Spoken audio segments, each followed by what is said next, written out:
A Sunday with the Savannah Steel, live from Enmarket Arena in Savannah, Georgia. It's time for Savannah Steel basketball. Hello, everyone. Welcome inside of the broadcast. I'm Isaac Bass here. Alongside me is Destiny Hartwell. And Destiny, we had a fantastic home opening game this past Friday, but it's time to do it again here tonight. Yes, I'm absolutely elated to be here for the second home game for the Savannah Steel.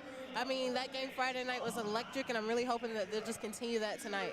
Yeah, it was absolutely fantastic. The Steel went off hot right in the beginning, and they were able to play well the whole way and eventually to be able to expand that lead in the second half. And one of the things we talked about going into it, one thing they struggled with in the beginning parts of the first two games was being able to adjust in the second half and be ready to roll. They were definitely able to do that and be able to carry their way to that big win.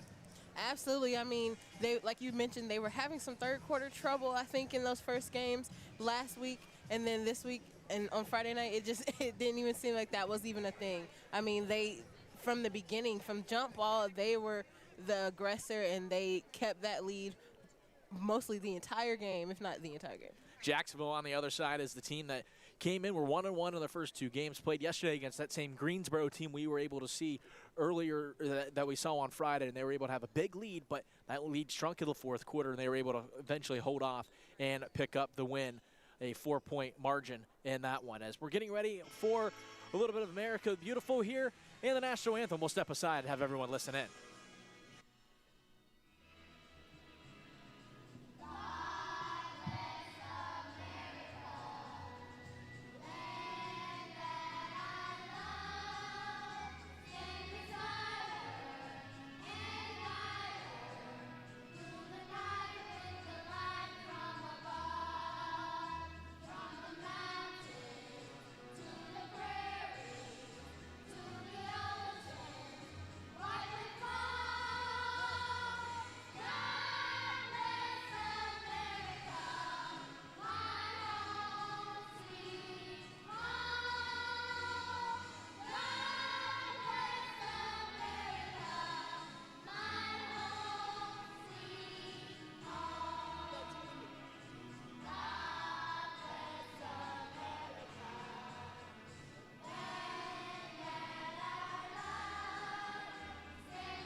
So wonderful renditions of God Bless America and the Star Spangled Banner here before tip-off. We're getting ready to announce the starting lineups for both sides in this one, as we're going to take a look here at the Jacksonville starters, as they're going to go Renaya Davis, Cheyenne Sellers, Lindsey Pulliam, number 12 Ariel Hearn, and rounding out the starting lineup, number 40 Jasmine Walker.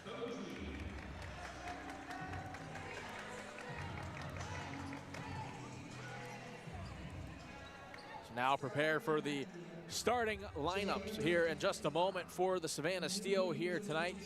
And let's talk a little bit about some of the starters on each side in this one. And Ariel Hearn is one of those players for this Jacksonville side is going to be one to watch out for in this contest, averaging 24 points a game in the first couple of games for the Waves on their early season. She's definitely going to be one to watch out for.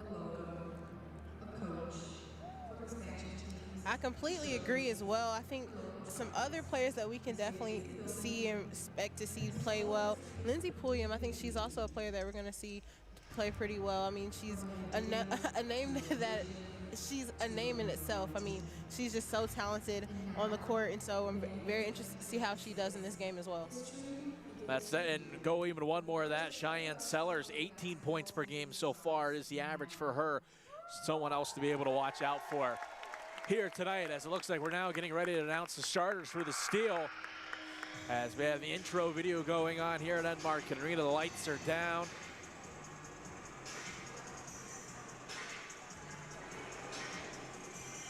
Just a few short moments away.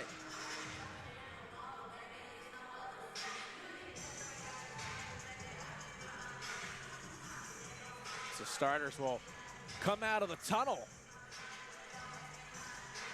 to our right. I'm really interested to see just how Jacksonville comes out the gate. Right, they're at the top of the standings. They're the leading with the two wins and one loss. Savannah looking to give them their second loss and get their second win. But I mean, I know Jacksonville is just really confident coming out of that win they had against Greensboro last night, coming off that back-to-back. I mean, and like you said, Ariel Hearn came up big in the second half, especially, and specifically in that fourth quarter as well. So we're going to expect both teams to just kind of push pace, and Jacksonville's going to look to defend the three ball as well as they can for Savannah. I think it's going to be interesting to also see the post matchups, right? So I think we're going to be really seeing how Livia Cochran is doing and how Z Spearman is going to match up well with their forwards as well. Now we're ready for the starting lineups for the Steel as they're getting ready to run out of the tunnel. And we're going to start with number 10, Megan McConnell. Certainly a player that's going to be that floor general to be able to take the ball down the floor for this Savannah squad. Right after her is going to be number 14, Harmony Turner. She's an excellent player in herself as well. Really had a really big second half on Friday evening.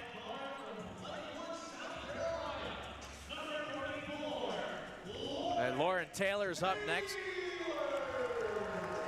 Comes in at basically playing, she's listed as a guard, but it's kind of that combo guard. Will play guard and forward. Saw her work inside and would also be able to knock down some shots from the outside as well. I expect to see her in the corners for those three balls, Lauren Taylor. And Olivia Cochran is the next starter. And then rounding out the starting lineup, it's going to be Laisha Petrie. She was absolutely spectacular for this Steel squad on Friday. Really took over the game in the third quarter. When you might have thought a little bit of doubt was starting to creep in, she was there to be able to make some big-time shots. Absolutely, coming off a 24-point game and then a 32-point game before that. That's definitely expecting to see her do well. And clearly she's done well. In that 32-point game, she was coming off the bench. Last game she got on Friday night, she got the start, and she has the start tonight. So I expect to see her coming out the gate being as aggressive and ready to play as well. Referees or the officials, I should say, in today's contest could be Katie Hartel, Rachel Watts, and Kalia Cummings. The Steel will be in the pink uniforms with the white numbers on the backs. They will go right to left in this first half. The Waves are in the teal uniforms with the black numbers on the back. They will go left to right in the first half. Just a couple of minutes away before we get this one tipped off underway. Destiny, what are some of your keys to the game? keys to the game, I think we're going to expect to see, again, just the Steel coming out aggressive on both sides of the ball. We need to see them getting some offensive rebounds and getting more opportunities on the glass offensively, as well as just making their free throws. They made free throws a little bit better in the last game, but I'm expecting them to do even better this game. I had a joke with some of the players that y'all know y'all had to run those up and back 10-second plays. Maybe y'all want to keep making these free throws. And they were like, yeah, we don't want Coach Brown to make us get on the line. And so I think we're going to expect to see them making a lot more free throws and just continue to be aggressive and get themselves to the line to be able to shoot those. Starters are making their way out to center court. Imagine we might see our opening tip will be Olivia Cochran for the Steel, and on the other side, we'll have to wait and see.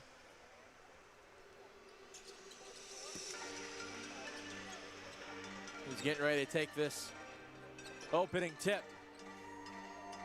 And it's going to be Lindsay Pulliam. Nope, psyched me out. Not her. It's actually going to be Cheyenne Sellers. Nope, not even her either. Everyone keeps going around in circles. Can't figure out who's going to take the opening tip. We'll go behind door number 3, and that's going to be Jasmine Walker. And Olivia Cochran will take the opening tip.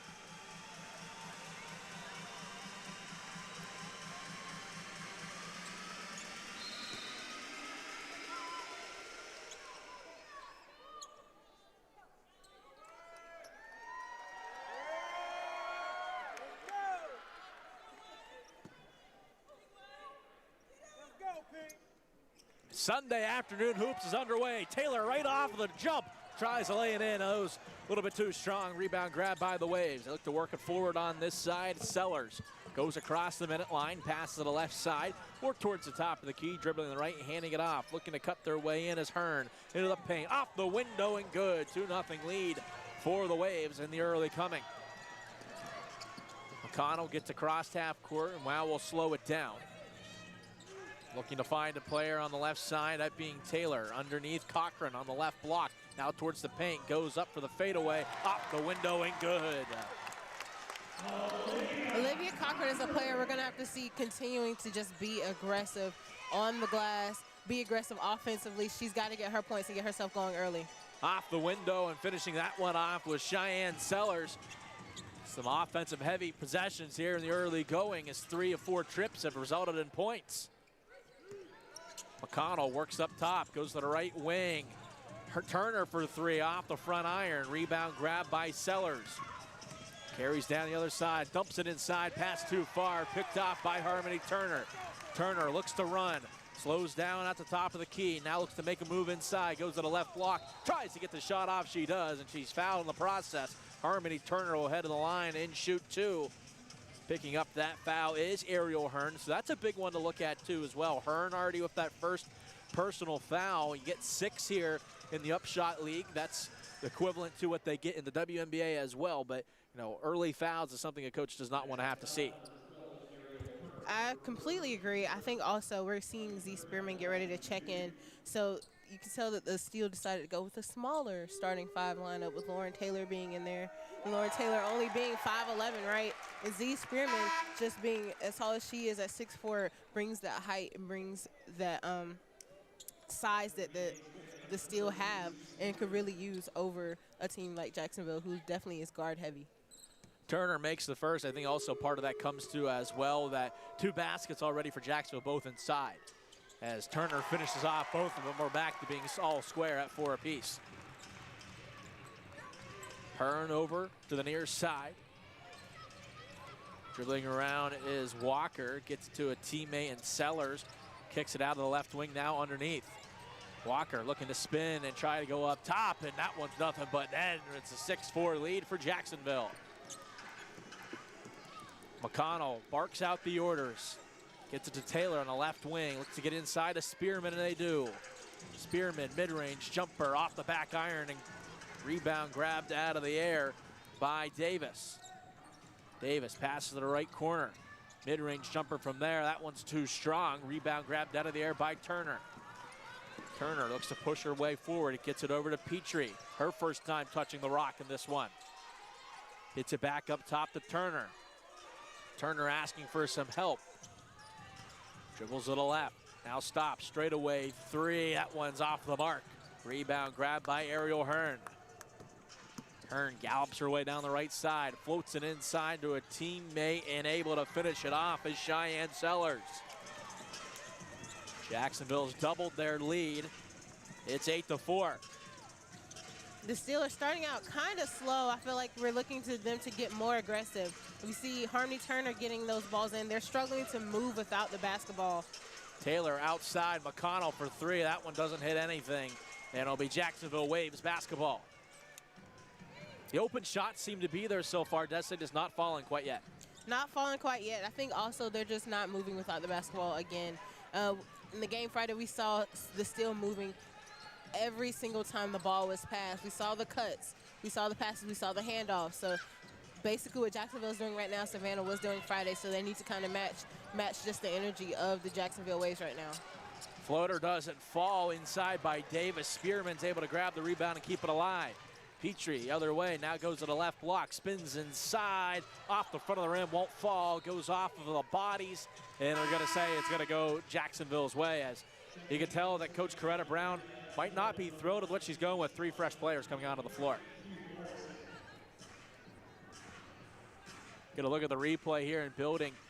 Laisha Petrie really worked hard inside there, just try to get that one to creep over to the front of the rim, just did not fall. Ariel Hearn will take it down the floor for the Waves. Stop to the left side, gets it across to Walker. Inside, floating it up and finishing it off is Renaya Davis. Q Morrison checked into the game for the first time, show control. Q Morrison is a very big defensive player for the Steel. We're looking for her to come into this game and just kind of take over defensively, get her team ready to play. Moore's pass up top is picked off. Other direction, Sellers. Drifts over to the right, stops, faces a trap right away, flings to the other side, and heads up if you got courtside seats over there. End up going out of the bench of the Steel, and that's where we get the turnover by the Waves.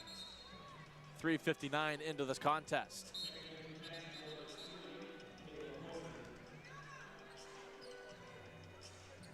Trying to check into the game there was Kayla Pointer, but not granted the substitution quite yet. Wasn't at the table in enough time, so back out onto the floor is Sellers for the time being. Morrison works up top, pass to the left side, trying to find Ayana Moore. Good defensive play, getting over to block that one is Ariel Hearn. That's now we'll get the substitution in. That was good hands by Ariel Hearn, and that just says that Q Morrison needs to know how to turn that, get around that corner and cut towards that this left wing right here, or right wing right here, excuse me, for Ayana Moore to get that pass. Ball inbounded to Morrison, drifts over to the right, now gets it back to the left side. Petrie stopped at the foul line, picked up the dribble to Moore. Moore hands it off to Petrie. 2 seconds left on the shot clock. Petrie goes up and gets it to trickle home. Laisha Petrie just continuing to be aggressive with the basketball offensively, not allowing herself to get stuck, keeping that pivot foot down and just knowing when to move and how to move. And that's how she's going to continue to get those scores. She's got to get herself going early in this game. Hearn mid-range jumper, rattles around but won't fall. Offensive rebound inside, polishing it off is Davis.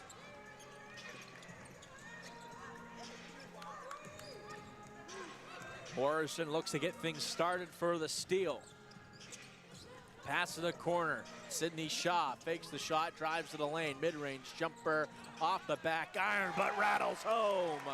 Just that shooter's touch, and I wanted to see kind of Z Spearman slip that screen a little bit, but she knew enough to kind of bring away her defender and get that mismatch. And luckily, Sydney Shaw saw her early and can make that first pass to get that shooter's touch bounce into the basket. Hearn on the left side, pass across to the near wing. Continue to hand it off. Pulliam, long 3. That one banks and doesn't fall. Rebound grabbed by Morrison. Looks to run in transition. Stops. Pass to the left side. Shaw for 3 off the back iron. Doesn't go. Spearman grabs the board. Second chance is blocked.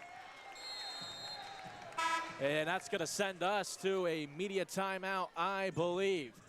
The Jacksonville Waves have come out hot with 4:21 remaining in the first quarter. 12-8 is our score. You're listening to Savannah Steel Basketball. 6426. Both myself and Sergeant Whitehead can kind of guide you to where you should fit best. Trying to decide what to do with your future? Consider the Georgia Air National Guard. Sergeant Runk and Sergeant Whitehead are here to tell us about the Georgia Air National Guard. So what we are a small component of the grander scheme of the United States Air Force, but specifically within the state of Georgia.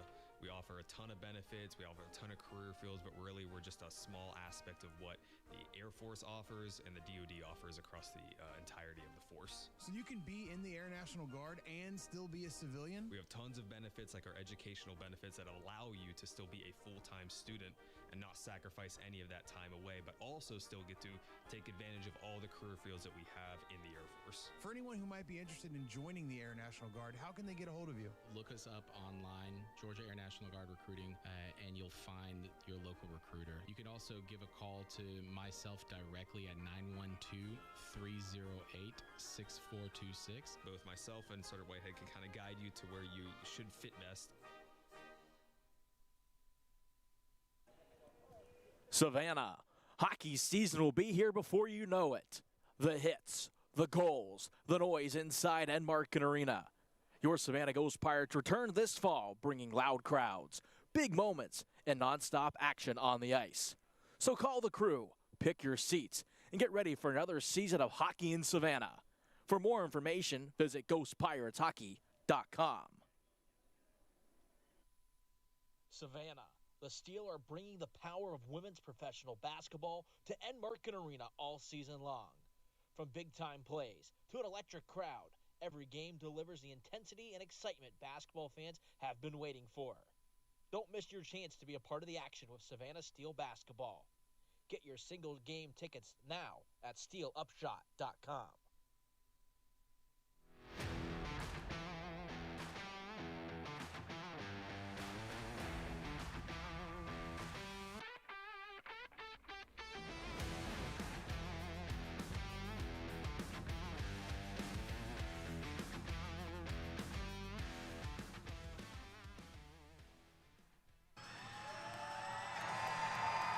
.421 remaining in the first quarter. The Jacksonville Waves lead the Savannah Steel 12-8.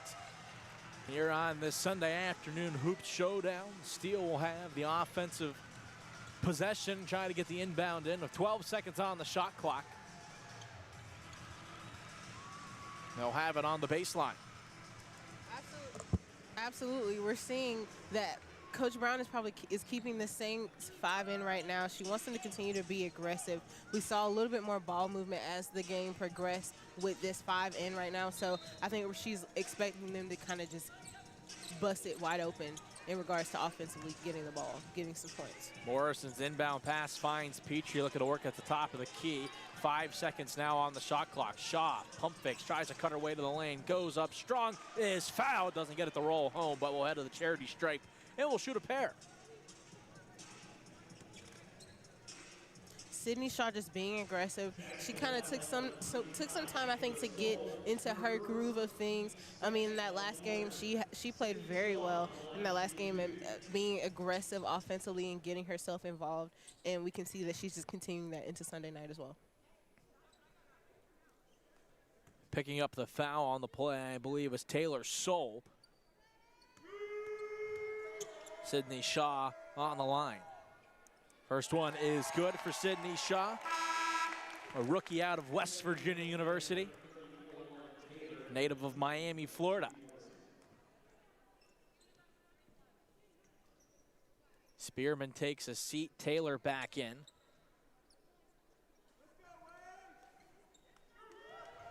It looks like Soul might have something going on her jersey.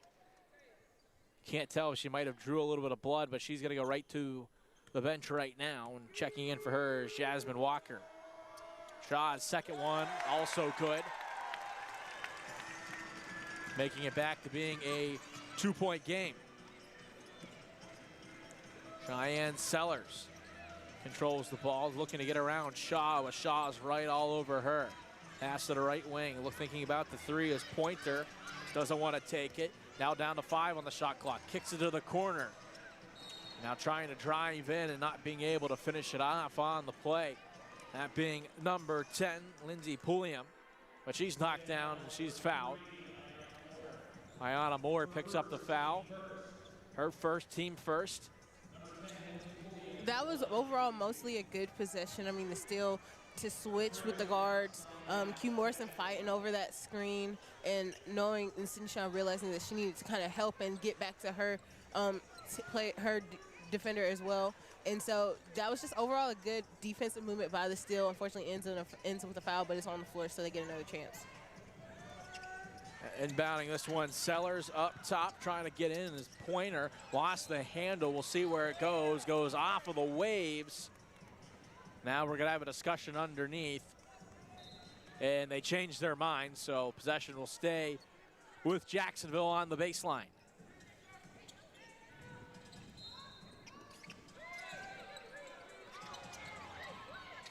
Inbounded inside, floating this one up and good is Davis. Q Morrison will control for the steal. Looks to go up top off the screen of Taylor. Morrison inside, lays in it, but does not fall, but she's fouled in the process. Very close to getting that and one opportunity. Q Morrison was the one that was hacked on the play. She'll head to the line and shoot two.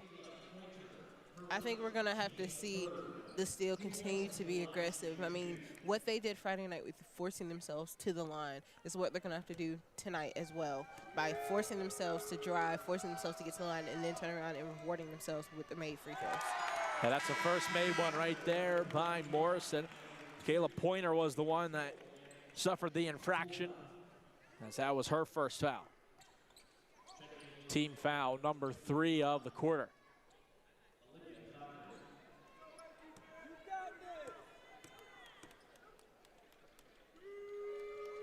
Morrison's second rattles home. 2-for-2 trip there. Back to another 2-point lead for the Waves.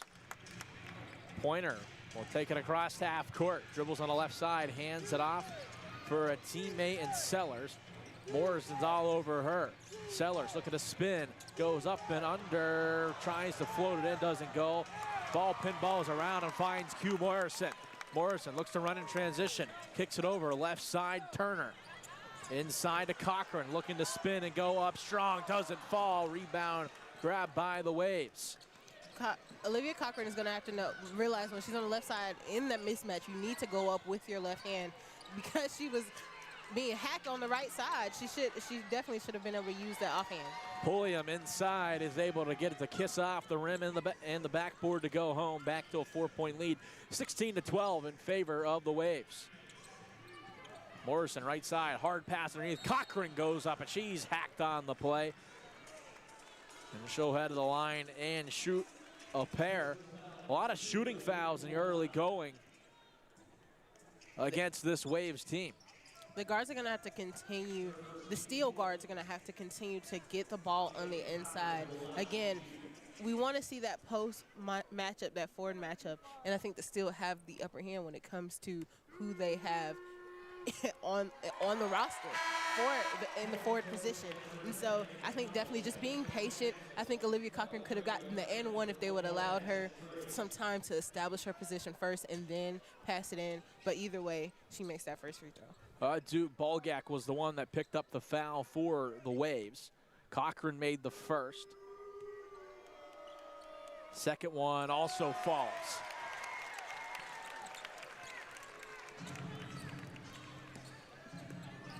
Taylor Soule will hand it off up top to Pointer to the right side, being Hearn.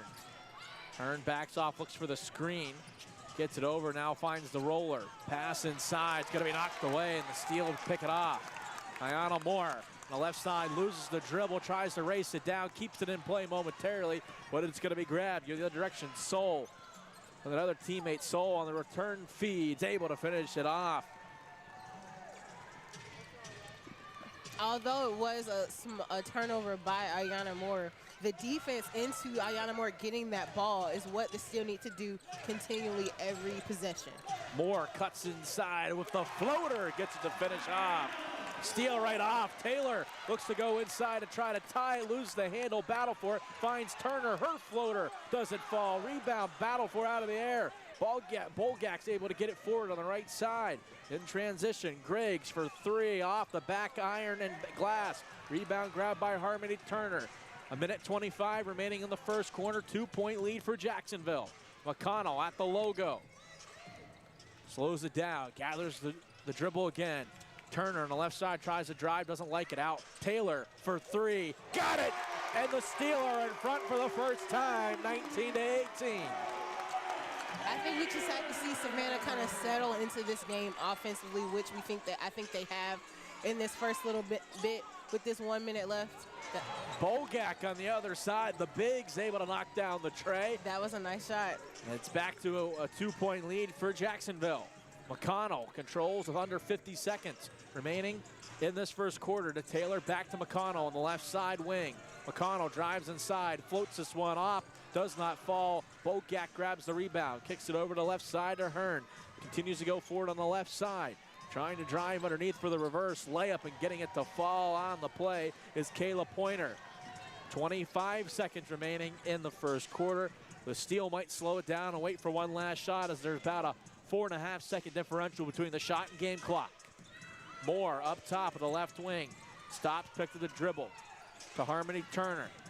Turner to McConnell with under 5 seconds remaining. Inside, Cochran can't finish it, too strong. Rebound grabbed by the Waves. They have the push with 3 seconds. Hearn, pull up three. Rings off of the iron and doesn't fall. And that's how our first quarter of play will come to a close. Jacksonville on top, 23-19. You're listening to Savannah Steel basketball. Savannah, hockey season will be here before you know it. The hits, the goals, the noise inside Enmarket Arena. Your Savannah Ghost Pirates return this fall, bringing loud crowds, big moments, and nonstop action on the ice. So call the crew, pick your seats, and get ready for another season of hockey in Savannah. For more information, visit GhostPiratesHockey.com. Trying to decide what to do with your future? Consider the Georgia Air National Guard. Sergeant Runk and Sergeant Whitehead are here to tell us about the Georgia Air National Guard. So what we are a small component of the grander scheme of the United States Air Force, but specifically within the state of Georgia.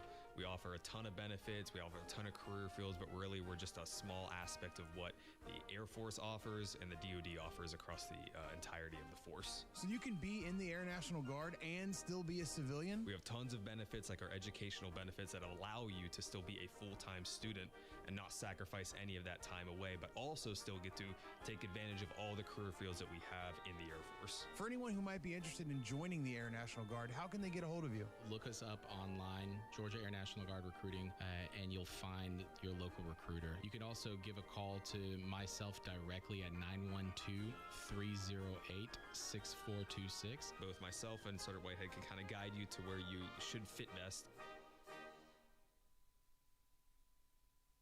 Savannah, the Steel are bringing the power of women's professional basketball to Enmarket Arena all season long.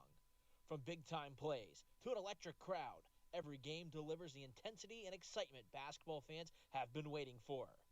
Don't miss your chance to be a part of the action with Savannah Steel basketball.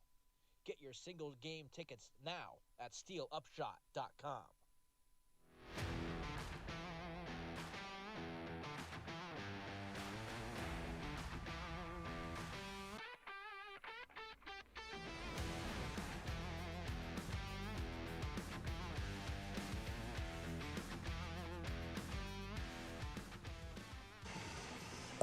And welcome back to Steel Basketball, where the Jacksonville Waves lead the Savannah Steel 23-19. I'm Destiny Harwell with my partner, Isaac Basinger. And Isaac, I mean, the Steel finally got their groove going when it came to offense. And we saw that, especially with that second group, Q Morrison kind of at the helm as that point guard position. And then Lauren Taylor, Sydney Shaw, Ayanna Moore getting involved a lot more. So what do you expect to kind of see go started with the second quarter with the Steel offensively? I think they have to be able to find some shots to go in after that first quarter of play. You saw they're only shooting 31.3% from the field. On the other side, Jacksonville's come out guns blazing at a 61.1% clip. Jacksonville has the ball. And Renaya Davis with the basketball on the right wing, and unfortunately miscommunication pass and throws it out of bounds. Turnover. And we still have the basketball now. Megan McConnell bringing the ball down. Laisha Petrie with the cut around the horn, and Megan McConnell to see that. Laisha Petrie with that easy deuce after beating her defender. That was a great play coming right out of the quarter there. You saw they wanted to get the ball to Petrie's hands. Didn't have a point in that first quarter. Definitely want to get her going. Petrie getting her hands in the passing lane right there. Renaya Davis with the pull-up. Laisha Petrie with the rebound and still have the basketball heading the other way. Laisha Petrie bringing the ball down the floor. She drives aggressively, misses the floater. Megan McConnell being aggressive, trying to help get the steal. Knocks the ball out of bounds. Jacksonville can keep the basketball. That was a great play there by McConnell. After you saw Petrie cut her way into the paint there, a little bit of an acrobatic shot, a little bit too early in the shot clock. I would have liked to be able to see that one, but McConnell read the play, almost looked like a safety in football. Was able to see where that one was going, cut over to knock that pass out of bounds. Ariel Hearn with the basketball. She passes it to Renaya Davis as they move the Waves move the ball around the horn. Get the ball into Jasmine Walker, who's on Z Spearman with the spin. Renaya Davis tries to get that rebound and can't corral it in. Steele will get the basketball heading the other way.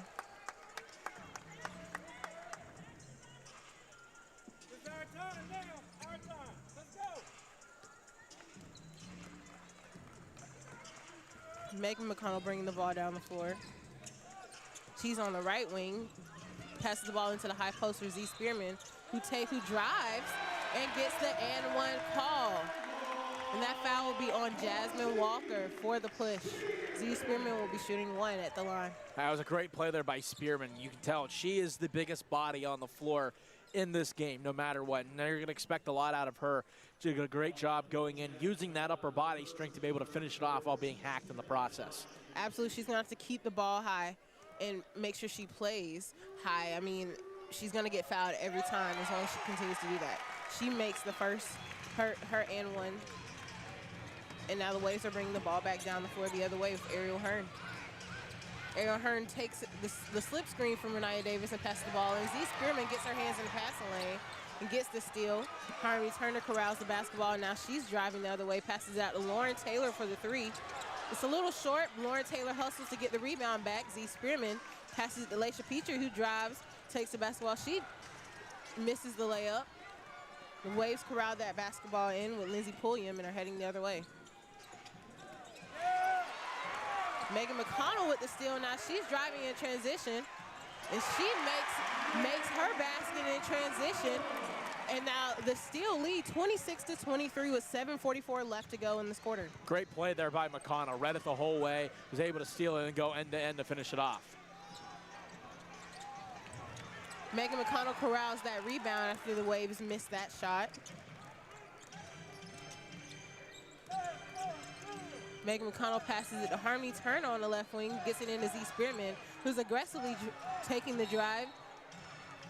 Passes it to Laisha Petrie, who gets the foul, and she'll be going to the line. That's one of those plays. I don't know if Spearman was trying to actually pass it to Petrie or not. Might have lost the handle, but right on the right spot there it was. Laisha Petrie got it, went up strong, drew the foul. I think that's one of the parts of her game that makes her so good. She draws so many fouls, so you get to the free throw line and ultimately you have to make them. Absolutely. Laisha Petrie knocks down the first.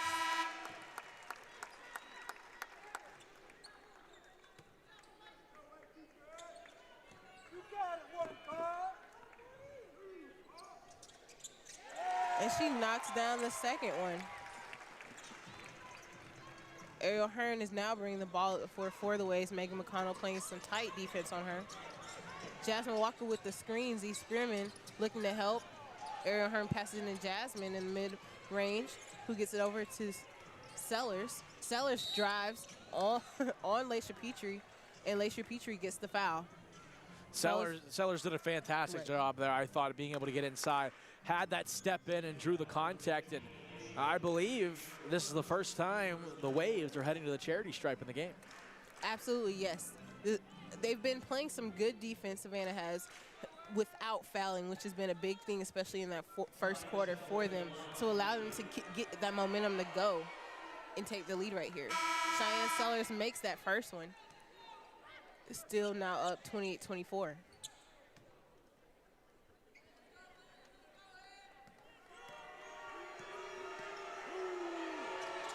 Cheyenne Sellers makes the second one. 28-25 Steel. Megan McConnell bringing the ball up the floor. Harmony Turner with the cut. Z Spearman comes out. Z Spearman with the drive and the foul, and they're going to count the basket. Z Spearman being aggressive to the basket, and that's what she's going to continue to have to do. Like I said, the post and the forwards, this is their game. The guards match up very well with the Waves, but we think Savannah looks to have the upper hand when it comes to forward position. And so the forwards, Olivia Cochran, Z Spearman, Lauren Taylor, and Carissa Richardson are going to have to be aggressive every time they touch the basketball. Spearman did a great job again. Had that step. It was a little bit of a weak foul call to go in there, but Spearman's able to make him finish it off and make him pay for it. Ariel Hearn bringing the ball up the floor. She passes Jasmine Walker as the Waves pass it around the horn. Renaya Davis then hands it off to Cheyenne Sellers. Harmony Turner in the lane. Cheyenne Sellers having to try to get around her. Now she picks the ball up. The ball will stay with Jacksonville after a touch by Savannah under the basket with 2.2 left on the shot clock. You took the words right out of my mouth. 2.2 on the shot clock. Doesn't necessarily have to be a catch and shoot situation there. Most of the time when you get to around here, you're thinking about 0.3 is how much you need to have to be able to get a shot off. So you're maybe thinking a second of dribble here. So you might be a catch, a dribble, then a shot right away. Or you're looking to get a off the basket right there. Right there with Renaya Davis with the catch and shoot on the layup. It was, again, catch, dribble, shoot right there. Harmony Turner takes the drive off. No look pass to Lauren Taylor, who makes the basket. And you see Harmony Turner running down the floor with the binoculars on her eyes. That was silky smooth there from Harmony Turner, but we're going to get a foul underneath upcoming against Savannah after that rebound. Kayla Porter with a nice shot, but it felt a little bit rushed, but luckily Renaya Davis was able to get in there, and Taylor Sewell was able to get in there for the rebound and draw the foul. That foul's on Moore, and it's going to be her second foul on the night. Ella Hearn coming around the horn. She takes the screen from Renaya Davis, pulls up, and makes the deuce. Foot on the line. Megan McConnell bring the ball down the floor, and she's telling her teammates, let's go, let's run. Ayana Moore, foot on the line, and she makes it as well. And for those watching at home, it is the black line out on the floor is for three-pointers. So that one was from distance. Yes, that was a three.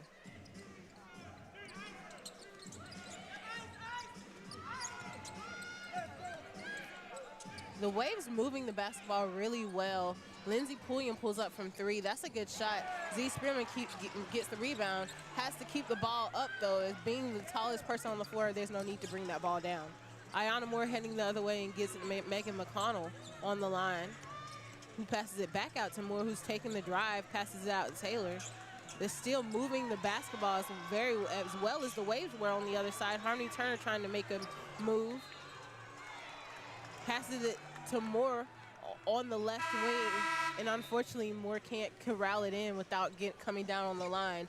Turnover, and the ball is heading the other way. I don't know if they would have been able to get a clean shot off regardless, as that one was just on that left wing. There was 1.2 seconds left on the shot clock when it came to that. And we're gonna take this media timeout. You're watching Steel Basketball, and we'll be right back.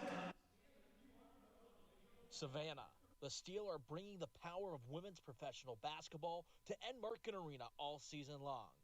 From big-time plays to an electric crowd, every game delivers the intensity and excitement basketball fans have been waiting for. Don't miss your chance to be a part of the action with Savannah Steel Basketball. Get your single-game tickets now at steelupshot.com. Trying to decide what to do with your future? Consider the Georgia Air National Guard. Sergeant Runk and Sergeant Whitehead are here to tell us about the Georgia Air National Guard. So what we are a small component of the grander scheme of the United States Air Force, but specifically within the state of Georgia. We offer a ton of benefits, we offer a ton of career fields, but really we're just a small aspect of what the Air Force offers and the DoD offers across the entirety of the force. So you can be in the Air National Guard and still be a civilian? We have tons of benefits, like our educational benefits that allow you to still be a full-time student and not sacrifice any of that time away, but also still get to take advantage of all the career fields that we have in the Air Force. For anyone who might be interested in joining the Air National Guard, how can they get a hold of you? Look us up online, Georgia Air National Guard Recruiting, and you'll find your local recruiter. You can also give a call to myself directly at 912-308-6426. Both myself and Sergeant Whitehead can kind of guide you to where you should fit best. Savannah, hockey season will be here before you know it. The hits, the goals, the noise inside Enmarket Arena. Your Savannah Ghost Pirates return this fall, bringing loud crowds, big moments, and nonstop action on the ice. So call the crew, pick your seats, and get ready for another season of hockey in Savannah. For more information, visit GhostPiratesHockey.com.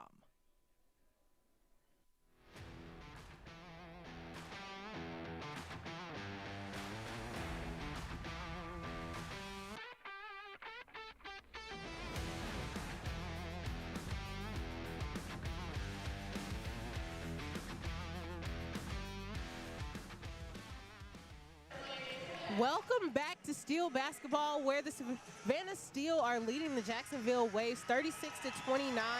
And I mean, offensively, the Steel have been on a roll. They've been being aggressive, getting themselves to the line, and then making their free throws as well. So what else are you seeing, Isaac?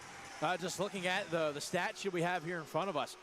Fantastic defense by Savannah so far in this second quarter. I mean, 17 points for, only 6 against. So they're playing well on the defensive end of the floor. Compare where you look at the first quarter of play, where there was 23 points for Jacksonville in that first quarter. So really clamping down on the defensive side.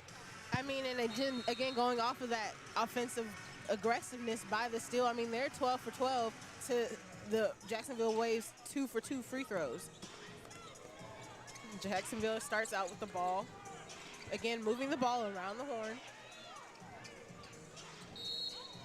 Kayla Pointer on the right wing tries to get into Renaya Davis, and Lauren Taylor kind of fouls Taylor Sewell when she's trying to establish some position.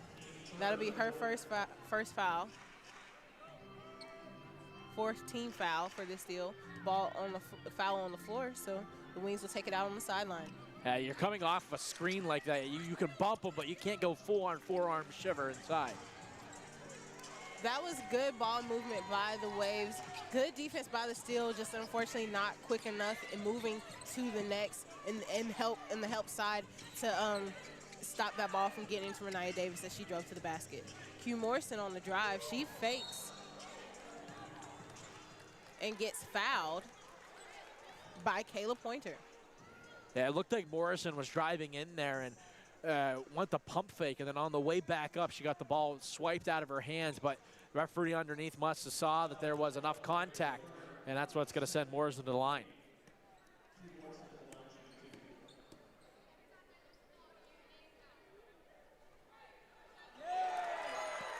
The Steel just continuing to be perfect from the line so far, now 13 for 13 as a team.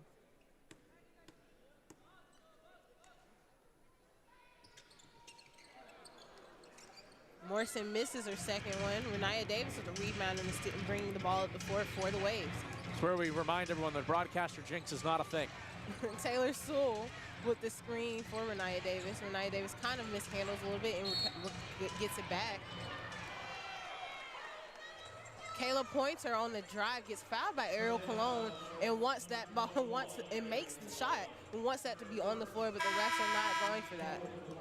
I agree. I thought that foul was on the floor. I thought it's a continuation. Yeah, it was so a continuation. Yeah, I thought it was a foul early. Then there was a couple extra steps to go for the shot. I think if there was on that first step in there and then a foul came, I think she would have got the shooting foul, but not in this case. Now that's the officially fourth team foul for the Steel, so the ball was taken out on the sideline. Ayanna Moore playing defense. Taylor Sewell with the basketball. She's driving on Olivia Cochran. Tries to change up her step. Little misdirection, slow down, doesn't make it. Cochran with the rebound, and Q Morrison bring the ball up the floor very quickly. Q Morrison telling her teammates to space out the floor. Harmony Turner at the top of the key, going off a screen for from Lauren Taylor. Lauren Taylor posted up. Harmony Turner with a no-look pass again. It misses Taylor. Ends up in the hands of Cochran, who misses that shot, and Waves rebound, and now we're heading the other way. Ariel Hearn with the ball. Basketball, she passes to Renaya Davis at the top of the key. Renaya Davis passes it back to Hearn. Hearn at the top of the key. Hearn comes off a screen and pulls up for the three in Lauren Taylor's face and makes it. Yeah, when you go underneath screens like that and you have shooters on the other end, it feels like almost every time they're going to fall. Harmony Turner with the basketball. She drives. She loses the ball a little bit. The Waves getting on the floor to get that. End up with the basketball fully. Renaya Davis pulling it back out because it's 1-on-4. Renaya Davis with the basketball. Passes it to the top of the key to Kayla Pointer, who drives on Cochran. Takes the drive, misses it. Foul going the other way as Taylor Sewell gets the over-the-back foul on Harmony Turner. Yeah, you could tell Sewell did not have position, so tried to go into the body to be able to get that rebound. I thought that was a really good foul call there. That was a good defense by Harmony Turner to box out right there as well. We're going to take a quick break, and when we come back, we're going to see what the Steel can do offensively. You're watching Steel basketball, and with Isaac Basinger and Destiny Hart, we'll be right back. Trying to decide what to do with your future? Consider the Georgia Air National Guard. Sergeant Runk and Sergeant Whitehead are here to tell us about the Georgia Air National Guard. So what we are a small component of the grander scheme of the United States Air Force, but specifically within the state of Georgia.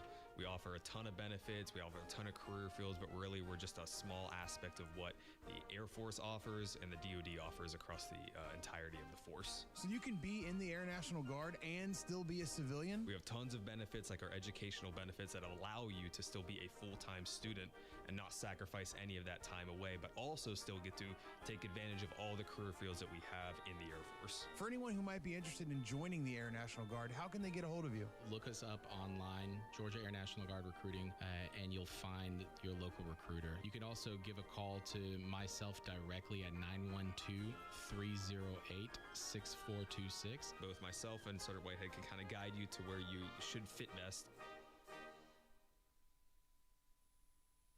Savannah, the Steel are bringing the power of women's professional basketball to Enmarket Arena all season long. From big-time plays to an electric crowd, every game delivers the intensity and excitement basketball fans have been waiting for. Don't miss your chance to be a part of the action with Savannah Steel basketball. Get your single game tickets now at steelupshot.com. Savannah, hockey season will be here before you know it. The hits, the goals, the noise inside Enmarket Arena. Your Savannah Ghost Pirates return this fall, bringing loud crowds, big moments, and nonstop action on the ice. So call the crew, pick your seats, and get ready for another season of hockey in Savannah. For more information, visit GhostPiratesHockey.com.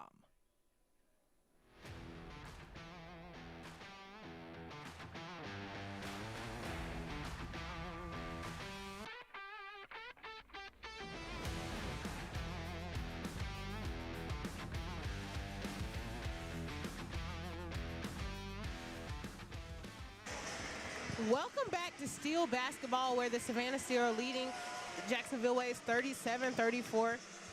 Savannah should end up with this ball offensively heading to their side. And I think Jacksonville, on the Jacksonville side of things, Jacksonville is doing pretty well offensively moving the ball. And we can see that as the score has been what it is, right? So Jacksonville's doing pretty well moving the ball offensively and getting those easy baskets. They're seeing each other in those screens and those cuts and things like that. And I think Renaya Davis is just playing very well and playing awesome. I mean, she's leading her team right now with 12 points. And, I mean, she only has 2 turnovers, but she has a steal. She's just overall doing a lot of what the Waves need her to do. Absolutely. I 100% agree with that as well. And you look at the shots aren't falling quite as of yet for Jacksonville, and as they were in that first quarter, but they'll see if they continue to play well. As it was the 5th team foul right before that as Harmony Turner comes in line but can't make the first. Harmony Turner has been playing really well. I mean, and then at the line, she's doing well as well. That's her first miss of the night so far. And she makes the second one. Ariel Hearn bringing the ball down the floor for the Waves.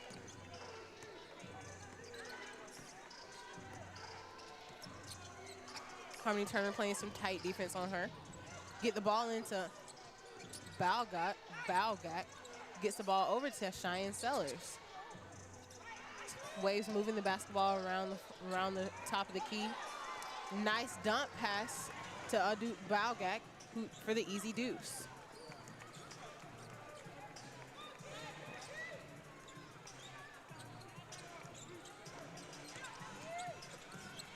Morrison passes it to Ayana Moore. Harmony Turner for the 3, misses it. Cheyenne Sellers with the rebound for the Waves. Sellers trying to fight on that sideline past Ayana Moore. That's good defense by Ayana Moore to Taylor Soule. Olivia Cochran falls on Soule for the foul. That's going to put both teams in the bonus the rest of the way here, the last 90 seconds of the first half. You saw Cochran going to be able to get a good look at it here on the replay. Leaves her feet. As soon as you leave your feet, you're doomed. And she obviously makes a contact on the play, and that's going to make that an easy foul call. And Jacksonville now has a chance to be able to knock down a pair of free throws and tie this one back up. Taylor Soule at the line for the Waves.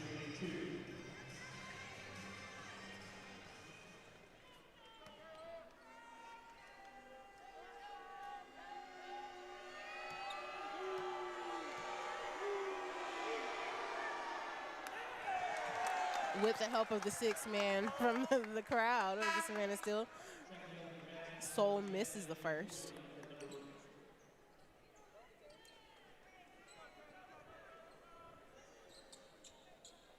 Kayla Pointer will head to the bench, and Lindsey Pulliam will come in for her.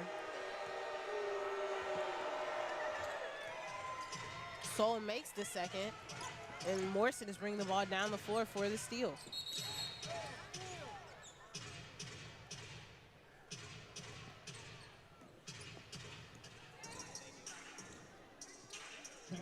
I think they thought there was going to be a substitution there for the shooter. I think they might have felt like they missed her. I think they did miss her. But she got there after the ball was in bounds. After the second one was made. So that I didn't think they're going to tell her to go back into the game, and the other was going to come out, because in this league here, that does not warrant a whistle to be able to get a substitution in. So it was an inverted whistle, and now we'll go to play. Q Morrison passes to Laisha Petrie, who drives to the basket with the underhand layup and scoops it in. Waves moving the basketball. Taylor Soule with the spin move in the middle of the lane. Passes it out to Cheyenne Sellers, who bounces the ball off of Laisha Petrie's foot, but there's a foul. Foul is Q Morrison. It'll be her first foul. And now Lindsey Pulliam will be shooting for 2.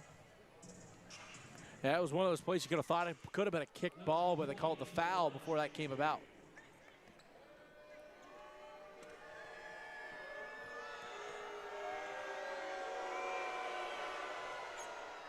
Lindsey Pulliam makes the first. Jasmine Walker comes in for Taylor Soule. Taylor Soule.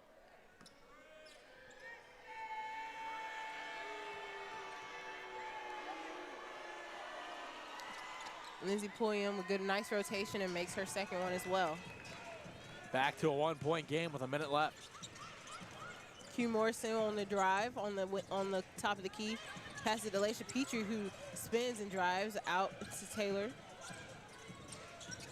who gets it to Moore, who makes the three in Lindsey Pulliam's face. Savannah still up 43-39 with 40 seconds left to play.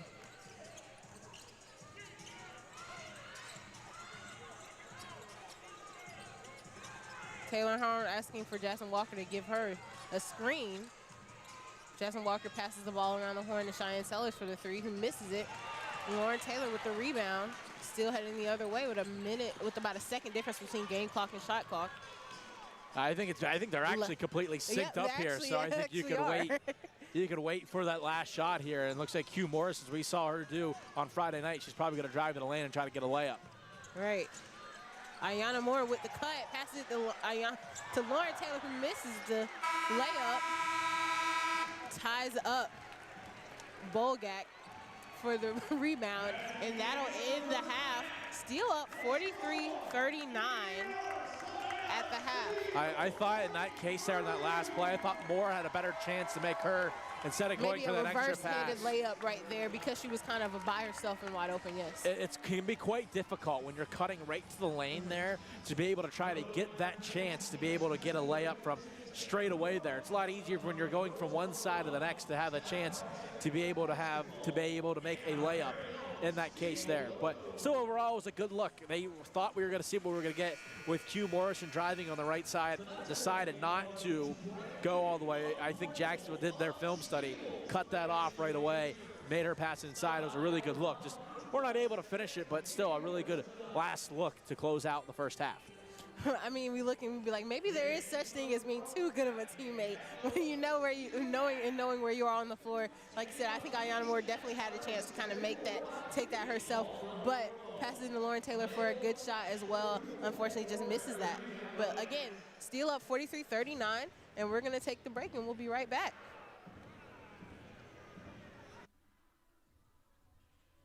Trying to decide what to do with your future? Consider the Georgia Air National Guard. Sergeant Runk and Sergeant Whitehead are here to tell us about the Georgia Air National Guard. So what we are a small component of the grander scheme of the United States Air Force, but specifically within the state of Georgia. We offer a ton of benefits, we offer a ton of career fields, but really we're just a small aspect of what the Air Force offers and the DoD offers across the entirety of the force. So you can be in the Air National Guard and still be a civilian? We have tons of benefits, like our educational benefits that allow you to still be a full-time student and not sacrifice any of that time away, but also still get to take advantage of all the career fields that we have in the Air Force. For anyone who might be interested in joining the Air National Guard, how can they get a hold of you? Look us up online, Georgia Air National Guard Recruiting, and you'll find your local recruiter. You can also give a call to myself directly at 912-308-6426. Both myself and Sergeant Whitehead can kind of guide you to where you should fit best. Savannah, the Steel are bringing the power of women's professional basketball to Enmarket Arena all season long. From big-time plays to an electric crowd, every game delivers the intensity and excitement basketball fans have been waiting for. Don't miss your chance to be a part of the action with Savannah Steel basketball. Get your single game tickets now at steelupshot.com. Savannah, hockey season will be here before you know it. The hits, the goals, the noise inside Enmarket Arena. Your Savannah Ghost Pirates return this fall, bringing loud crowds, big moments, and nonstop action on the ice. So call the crew, pick your seats, and get ready for another season of hockey in Savannah. For more information, visit ghostpirateshockey.com.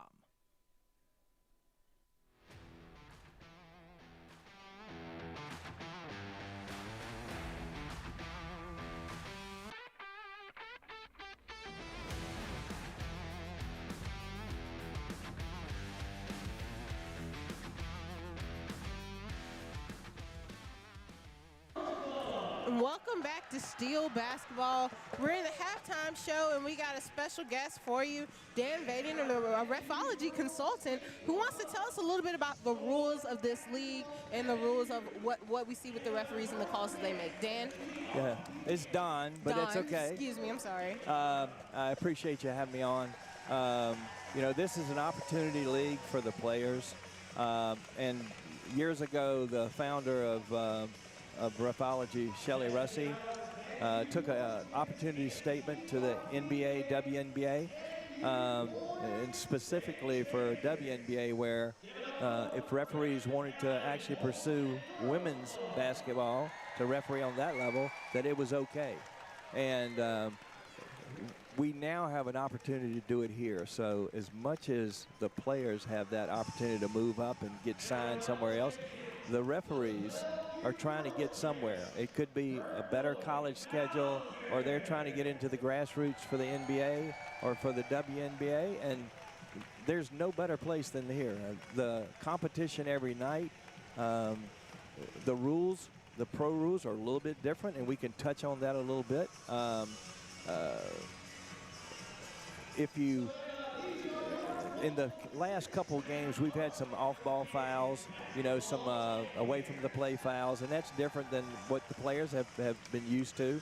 And there's transition take is another one, that when they just do not make a play on the ball and they just take a foul to stop a fast break. We do not have clear path, which is a confusing rule in general, so we did away with that. And we only have one challenge. There's one coach's challenge in the last 2 minutes of fourth quarter, the last 2 minutes of all overtime periods. And it is only on out of bounds. And one thing that the W has that the NBA didn't have was the causal. So when we go to look for an out of bounds and we realize a foul caused the ball to go out, we can give it back to that team that got fouled. Okay, awesome, Don. Thank you so much. Now, how would someone who wants to be a ref and get involved with Refology, what would they need to do? We're online. They can go online and find out all about us. They can reach out to Shelley or I through the website and become part of Refology. And it's not just to be a better referee, but it's to be a better person and be, you know, more connected. And our whole thing is that we're here to serve the game, and we put the players first. And even though we may get our feelings hurt every now and then when they yell at us, we have to put that aside, because what's important is that we're here to serve the game and be servants to the game to these players. And then just how important is it for these players to have this opportunity, and the referees to have this opportunity, and just this league in general? How important is it for this league from your perspective? It's unbelievable. I've been to every game so far except one game in Greensboro, because there was 2 games at the same time, so I couldn't beat it both. But just watching the competition and how hard they play, and how they're adjusting, and they're learning about the rules that are completely different than any level they've ever played at. And you know, it's completely different, but it's all the same. It's still a game, and everybody's out there, you know, to do what they do. And, you know, the referees have to make them play by the rules, and there are guidelines that they have to stay with. And sometimes there's a lot of fouls, and some nights there's not so many fouls. So it's, you know, you have to adjust to whatever the game is giving you. And then, Don, tell me, how did you get involved in refereeing to get to this level and just be so knowledgeable about the game as much as you are? Well, I've done it about all my life. I was more of a baseball player than a basketball player, even though I really like basketball. But when I was in college, I started doing some intramurals, and I did flag football, tackle football, volleyball. I did everything that you could referee. But I always came back to basketball because I liked the excitement. The crowd was on top of you. It was really loud. And people knew who you were, because unlike hockey or unlike baseball where you got caps or helmets on, these people that's who they are. And everybody kind of recognizes who referees are. So I eventually refereed in the NBA for 15 years. I was director of officials for 5 years at the NBA, and 2 years at the WNBA. Shelley was head of development and training. So we've done this all our lives, and she has dedicated herself to the women's basketball for a long time. And finally, we have a place that we can make it happen. And this is a great opportunity for everybody. Well, Don, thank you so much for joining us. Thank you for clearing up those rules for us and letting us know what to look for as well. And we look forward to just seeing so much more of this game playing and game happening in this season. Thank you for so much for what y'all do. Thanks for having us. Of course. And we'll be right back with the second half of this game. Again, still lead 43-39. We'll be right back. Trying to decide what to do with your future? Consider the Georgia Air National Guard. Sergeant Runk and Sergeant Whitehead are here to tell us about the Georgia Air National Guard. So what we are a small component of the grander scheme of the United States Air Force, but specifically within the state of Georgia.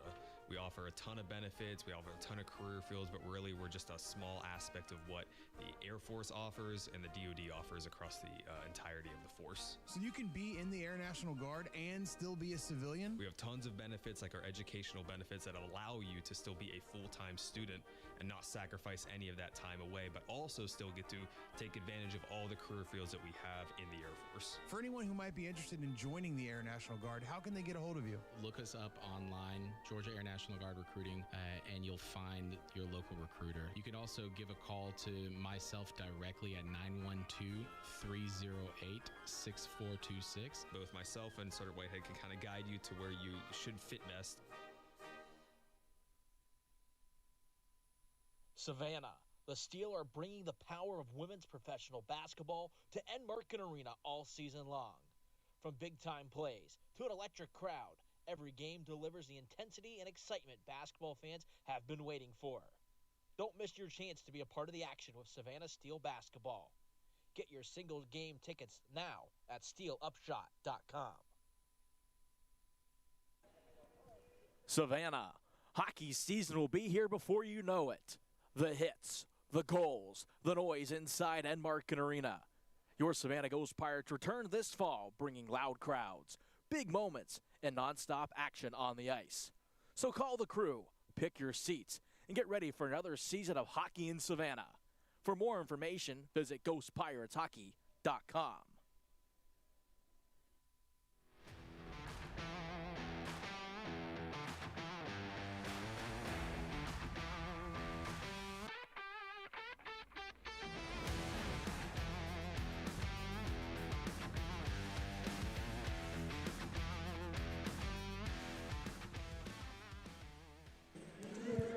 And we're back with Savannah Steel basketball. About 4 minutes left in this halftime.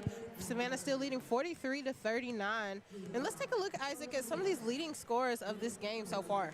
Yeah, absolutely. I think you got to start on the Savannah side. And the one thing I'm really enjoying looking at here, it is an even scoring effort throughout the whole team right now. 43 points here in this first half. And you know what? Not one player in double digits so far. A couple that are close, that being Ayanna Moore and Laisha Petrie, both being 8 points in that first half. That's one thing to really fun to look at. And on the other side, you go and you look at Renaya Davis with 12 points, only scorer so far in double digits in the game, and see if that will be able to hang up there as well. Looking at some of the other stats from the first half, I'm looking at here, you can tell, as we mentioned a little bit in the first half, in the first quarter, I should say, 61.1% from the field was Jacksonville. Second quarter, only 38.5%, so definitely cooled off a little bit since their start, 51.6% for the game. That's still an excellent mark in the game. And then you look at the other side here for Savannah, I know 31.3% in the first quarter. Not that great. Go to the second quarter, 57.1%. Definitely getting better in that direction. And then also at 43.3% for the game. That's more sustainable than a 50% shooting night from the field. Also, free throws are falling in this one. Only a 3 combined, not going in so far. I completely agree. I want to take a closer look at Ayanna Moore. Like you said, she's tied for leading scorer for the Steel with 8 points. And, I mean, this is just definitely a breakout game for her. I think so far she's tied, if not, this may have been the most points that she has scored since the season has started for herself. And, I mean, it just comes out with her being aggressive, specifically her three-point shooting. I mean, she is 2 for 2 right now with three-pointers. And, I mean, she had 83 pointers in her final collegiate season for Notre Dame, and it was tied for 4th most in a single season in Notre Dame history. So I'm not even surprised that she's playing so well and shooting so well from the three, shooting 100% right now. I'm ready to see how much more she does in this game for the Savannah Steel. One thing the other look at as well, you mentioned she's 2 for 2, but she's now made 2/3 of the threes in the game for Savannah. Only one other 3 that was made in that first half, and it came from Lauren Taylor. So And neither team has really got hot from the three-point land. I mean, you look at the other side, 25% for the Waves in the first half. They went 2 of 8 and made 1 a quarter, basically. So we'll see if the shots from the outside will start to fall or not, and see what can happen here for Savannah. That was the one thing they did well on Friday. We mentioned in the open as well. Played well the first half. Got to come out and continue that into the third quarter to be able to, you know, make those adjustments where they need to be made adjustments. And I thought one thing they might have to go back to was getting Z Spearman underneath. She was spectacular, I thought, in that first half. Had 6 points, did well inside 2 of 3, made both free throws, has 3 rebounds as well after, and that's tied for the team lead for Savannah as well. And felt like when she was on the floor, her presence was felt.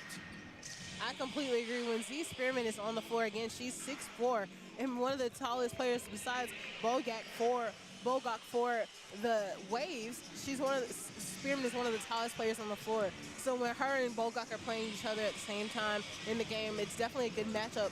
But when they're not in the game at the same time, Z Spearman is can be the best player on the floor in her position, if not on the floor, period, because of how tall she is. And you look also here as well, and talk about how shots might not be falling, but you know, points in the paint. Jacksonville 24-18. That's something that if you get Spearman in the game, you might be able to even up that category a little bit. Bench points is also a fun one to look at as well. 21-10 in favor of the Steel. And one last one. You see all these going back and forth, running gun style play. Only 5 combined points on fast breaks. Yes, only 5 combined points on fast breaks. I think both of these teams, based off of looking at it in the first half, want to get some points in transition. I know the Steel is a transition type of team. Greensboro is also a transition type of team. So it's going to be very interesting to see how they get that going. Laisha Petrie, she hasn't shot a 3 this whole game so far yet. So I'm interested to see how she gets going from the 3, and then just how Jacksonville kind of continues. Those second chance points are really working for the Waves. I mean, they're getting there, getting those offensive rebounds, and then at least pulling it back out for another chance to run a play and get a score. So it's definitely going to be interesting to see who wants it more in this second half, especially in this third quarter. Because in the game yesterday for the Waves, they were up almost 31 points at one point and let Greensboro come all the way back. And so this quarter is going to be very important for both teams, I feel like. Absolutely, and both sides now getting ready to roll here. And, you know, come to mention, you got to look at it here as well. These teams getting to wear these beautiful uniforms, sponsored by Dunkman, the Shaquille O'Neal brand as well, the official provider of uniforms here for the UPSHOT League, and carrying the Molten basketball down the floor as well, as we were a second too late here on the clock. They roll it down a couple of seconds. Now we should be good now. I think they're going to have to put a couple more seconds back onto the clock, but definitely want to remind everyone of some of the brands that help make this UPSHOT League possible.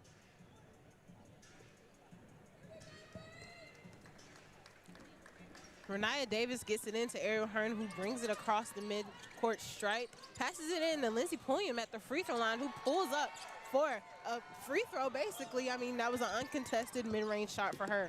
A great setup play coming right out of the half. You wanted to get the ball to Pulliam in that case. Only had a pair of points in the first half as we get a foul underneath. A foul on Jasmine Walker when Laisha Petrie was trying to set a screen, and Jasmine Walker just kind of ran right over her. And you can't do that. Want to correct myself. Pulliam 4 points in the first half, only made 1 jumper. Laisha Petrie, the ball on the sideline, gets it in to McConnell. She's moving her teammates around, telling Z Spearman, get in position. Z Spearman trying to gain that position. Ayanna Moore with the drive and the take and the score. That's another play I keep mentioning. Spearman makes that play. Might not have even touched the ball, but they had to put a lot of presence on her. That led Moore getting a good open chance. Waves moving the ball at the top of the key. Renaya Davis with the drive, passes it out to Ariel Hearn on the left wing, who makes the 3 and shakes her head.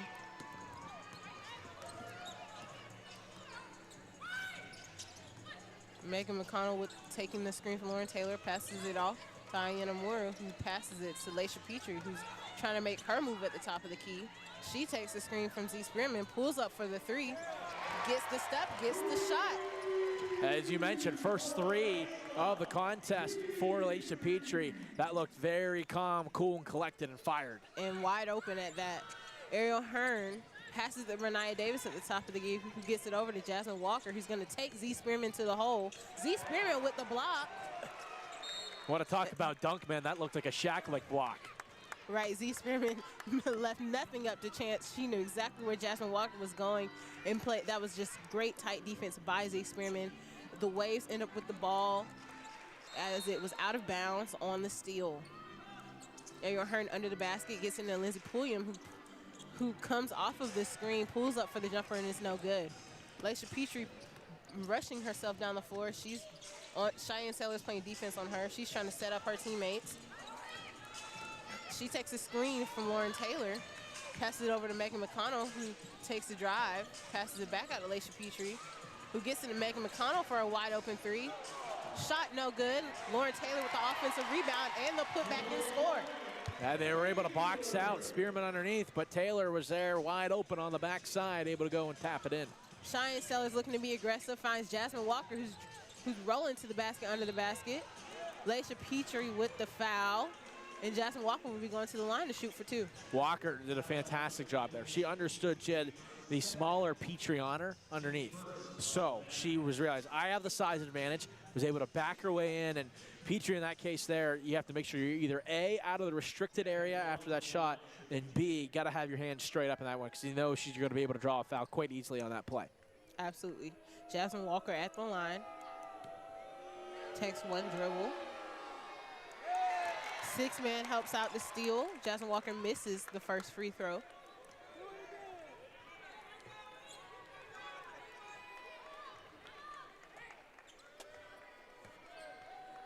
Jasmine Walker at the line, dribble. She takes the shot, misses that. Lauren Taylor with the rebound, passes out to McConnell. McConnell's bringing the ball down the floor. McConnell gets the ball to Lauren Taylor at the elbow, who hands it off to Laisha Petrie. Gets it into Z Spearman from Ayanna Moore. Z Spearman with the post move and the make. Spearman inside did a good job. Didn't have the one angle she wanted to go with. Then went with the left hand to get it off the window and good. Laisha Petrie with the foul on Cheyenne Sellers, trying to shuffle and get her footing. Cheyenne Sellers really forcing herself to get around the hip of Laisha Petrie. Laisha Petrie also having her hands down, I think also gave the illusion of I'm pushing her, I'm fouling her, even if she may not have. And Cheyenne Sellers definitely probably did a good job with selling it a little bit as well. 2 quick fouls as McConnell with the steal. Megan McConnell with the make off the steal, and that forces the Waves to take the timeout.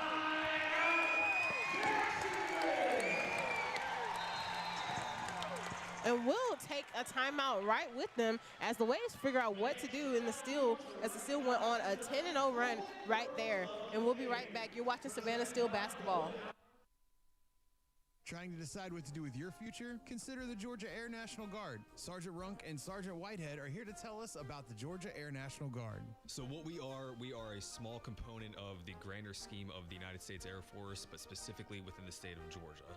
We offer a ton of benefits, we offer a ton of career fields, but really we're just a small aspect of what the Air Force offers and the DoD offers across the entirety of the force. So you can be in the Air National Guard and still be a civilian? We have tons of benefits, like our educational benefits that allow you to still be a full-time student and not sacrifice any of that time away, but also still get to take advantage of all the career fields that we have in the Air Force. For anyone who might be interested in joining the Air National Guard, how can they get a hold of you? Look us up online, Georgia Air National Guard Recruiting, and you'll find your local recruiter. You can also give a call to myself directly at 912-308-6426. Both myself and Sergeant Whitehead can kind of guide you to where you should fit best.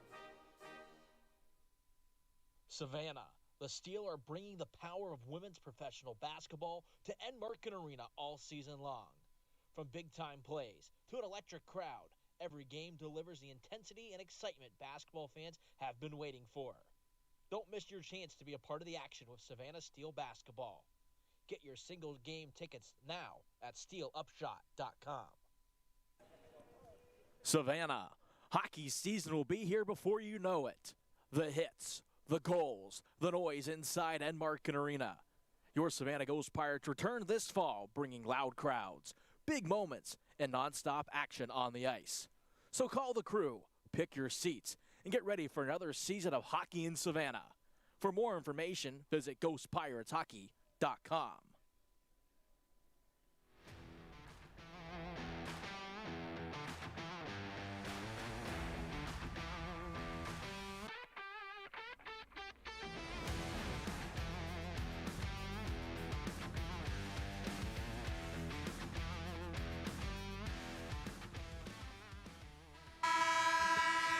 And we're back with Savannah Steel basketball. The Savannah Steel lead the Jacksonville Waves 54-44 right now. And I mean, Jacksonville was forced to take a timeout right there. Isaac, what do you think they talked about in that huddle?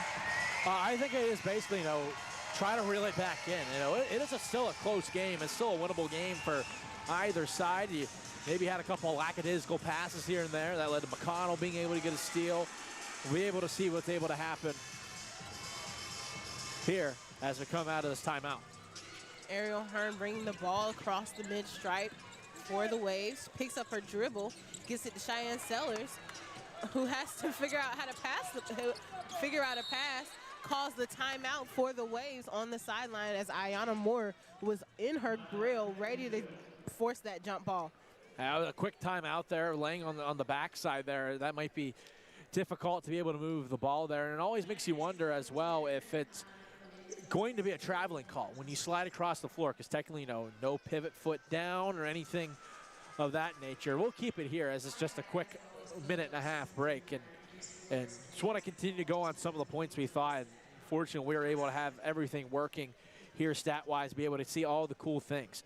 And I'm not just mentioning because I think Z Spearman's a really good player. You look at the plus-minus in the game. She's plus 17 when she's on the floor for the steal. She's able to outsize everybody on the floor. Yeah, Z Spearman is just being the dominant post player that she is. And I mean, coming from Tennessee, there ain't nothing else but dominance that you see when you're playing for a team like that. So I'm not even surprised that she is just playing so well. She also had a stint at the University of Miami as well. She was the Dallas Wings 31st overall draft pick in the 2026 WNBA draft. I mean, she's just so powerful and versatile. I mean, her presence, elite rebounding, multi-level scoring, as we've seen every time she's touched the ball in every offensive possession that she's touched the ball, she's made some type of good move to get an easy basket. And I mean, maybe not easy, may not be the right word to use. I mean, might it's be definitely easy for contested, her, though. right? It's easy for her. And then just on the other end, even defensively, just being that big presence. And then when she's not even in the play necessarily, but still helping this team, helping her teammates out in some way, shape, or form by drawing attention away from them. I mean, she's just playing very well. The Waves will bring the ball in on the sideline. Renaya Davis. So they're going to look at something about Ayanna Moore.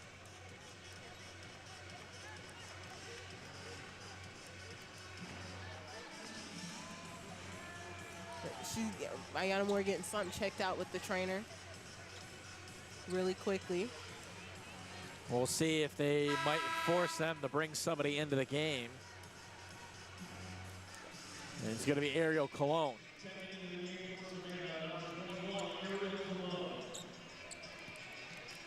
I think whatever, Moore had a little blood on her shirt or something like that. Renaya Davis gets the ball into Ariel Hearn, who gets it over to Lindsey Pulliam at the top of the key. She drives to the right side of the lane. Cheyenne Sellers, who gets the pass into Renaya Davis for the easy deuce as the shot clock goes off. Easy play right at the end of the shot clock. That's going to be one that Coach Brown was going to look back on and not like. You want to try to force him to a bad shot in that case. Ariel Cologne getting the ball into Z Spearman, who's looking to make the move. Gets the short mid-range pull-up over Bolgak for the deuce. Ariel Hearn driving through the middle. Bolgak wide open at the three. Good shot. Just couldn't get it to roll in. Ball will stay with the Waves after going out on the steal. And Bolgak, you look at her, she is a big player. You expect her to be inside, but she has a 3 made in this contest already. Lindsey Pulliam gets the ball at the top of the key. Trying to get her hip around. Sydney Shaw picks up her dribble, gets it over to Ariel Hearn, who passes it to Renaya Davis. Renaya Davis with the contested 3, can't corral it, can't hit the shot. Lauren Taylor goes up for rebound, can't corral it in, and the ball stays with Jacksonville under the basket. And shot clock will reset to 14 seconds there as well. As that shot came off, there was around 3 or 4 seconds. Cheyenne Sellers inbounding the ball, gets it over to Ariel Hearn, who gets an open shot, misses it. Renaya Davis with the offensive rebound. Lindsey Pulliam. Renaya Davis at the back out to Renaya, who passes over Ariel Hearn, who holds her form for the 3, and it's nothing but net. Steel heading the other way. That was a very interesting set of offensive rebounds and inbounds and all that stuff. Absolutely. We're going to get a foul inside, I believe, on Z Spearman. But you look at that play, and you're going to look back at it if you're the Steel. You had a trap in the corner, and you weren't able to. It was an easy, clean pass from there. So that's one you're going to look at and go, okay, you have the trap in the corner. You want to try to force another turnover there in that case. And but you this also got extra chances they had. You got to get rebounds as well is what you're going for. Waves bring the ball in. Ariel Hearn getting it across half court. Sydney Shaw and Lindsey Pulliam with the jump ball after a missed, a too low pass to Pulliam from Hearn. It'll be jump ball center court, Sydney Shaw and Lindsey Pulliam.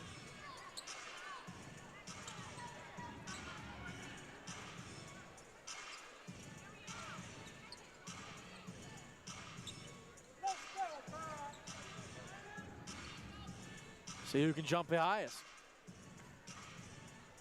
Lindsey Pulliam a little bit taller than Sydney Shaw. 5'11", Sydney Shaw. 5'9". Height is just a statistic. I think Shaw might have won that. It just went to an open area. Megan McConnell fouled Cheyenne Sellers, who ended up corralling that jump ball. It was her first foul. Waves will inbound the ball on the sideline. 5:17 left to play. Z Spearman is going to take a seat, and Olivia Cochran is going to come in for her. Cochran is also a player who's just been playing really well for the team. I mean, she's 4 points right now for the Steel, but big defensive presence for the Steel as well, and an aggressive offensive player as well.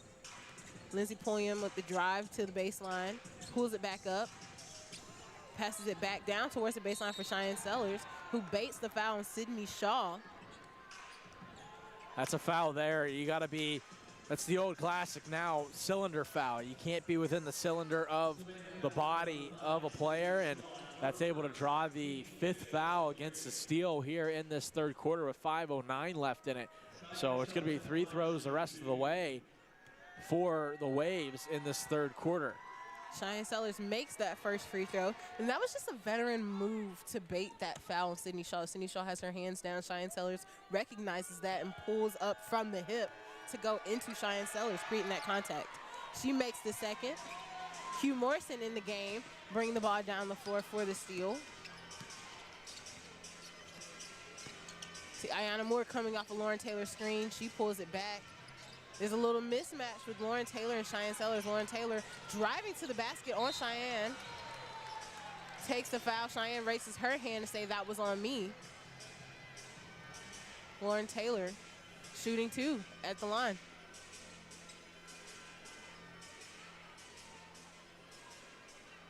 A good job there by Taylor to get inside, and would have been a tough finish to be able to get that one to go, but again, you draw the foul, and that's quite important. It's the first time she's headed to the line in the game. Lauren Taylor, Cheyenne Sellers raises her hand for the foul, but that foul was definitely on Bolgak. I'm not sure if they gave it to Sellers for raising her hand or gave it to Bolgak. Sometimes you do that in that case because, you know, Spearman's going to come back into the game, and Bolgak's going to have to play some really good defense. Probably going to have to foul a couple times, so the less on her, the better. Right. Lauren Taylor misses that first and misses the second free throw. Renaya Davis corrals the rebound for the Waves, and Ariel Hearn is bringing the ball back up the floor. Ariel Hearn keeping the basketball. Asking for a screen from Bolgak. Takes a screen, snakes through the defense. Lindsey Pulliam gets it out to Cheyenne Sellers. Sydney Shaw with the rebound. It's going to be a jump ball between Shaw and Pulliam again, maybe, or Shaw and Renaya Davis. It'll be Pulliam and Shaw. Shaw got the rebound but kind of slipped onto the floor and couldn't kind of stay on her feet.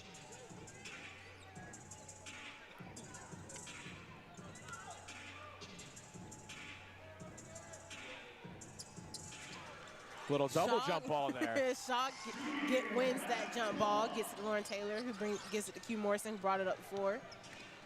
Q Morrison trying to get the steal going. Ayana Moore with the drive on Lindsey Pulliam and baits and draws the foul. Great job there by Ayana Moore to be able to go and find that lane, to be able to make her way in and draw that foul. As you said, this is a crucial stretch here for the Steel at the end of this third quarter. The last 4:15. Your lead is down to 5. It was 10 just a couple minutes ago. You want to be able to slowly make your way back. Ayana Moore at the line. She makes the first one.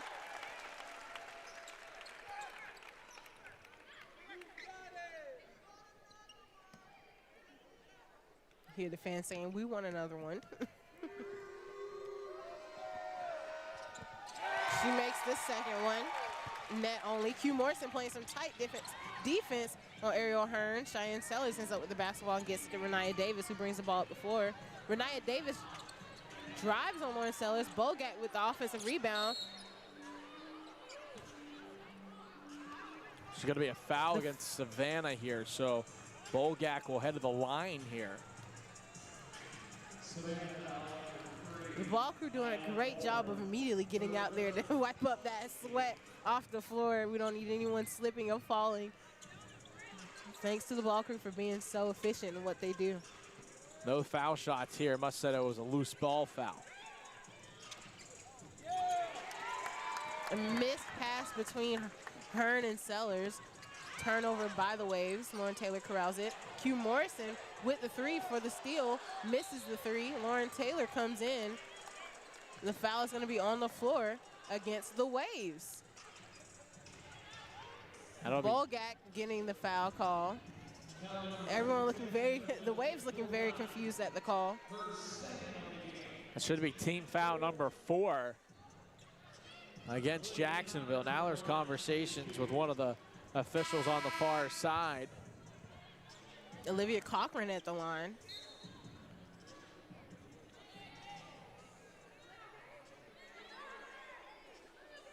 Didn't think that was going to be a shooting foul by any means. Coach Brown saying delay a game.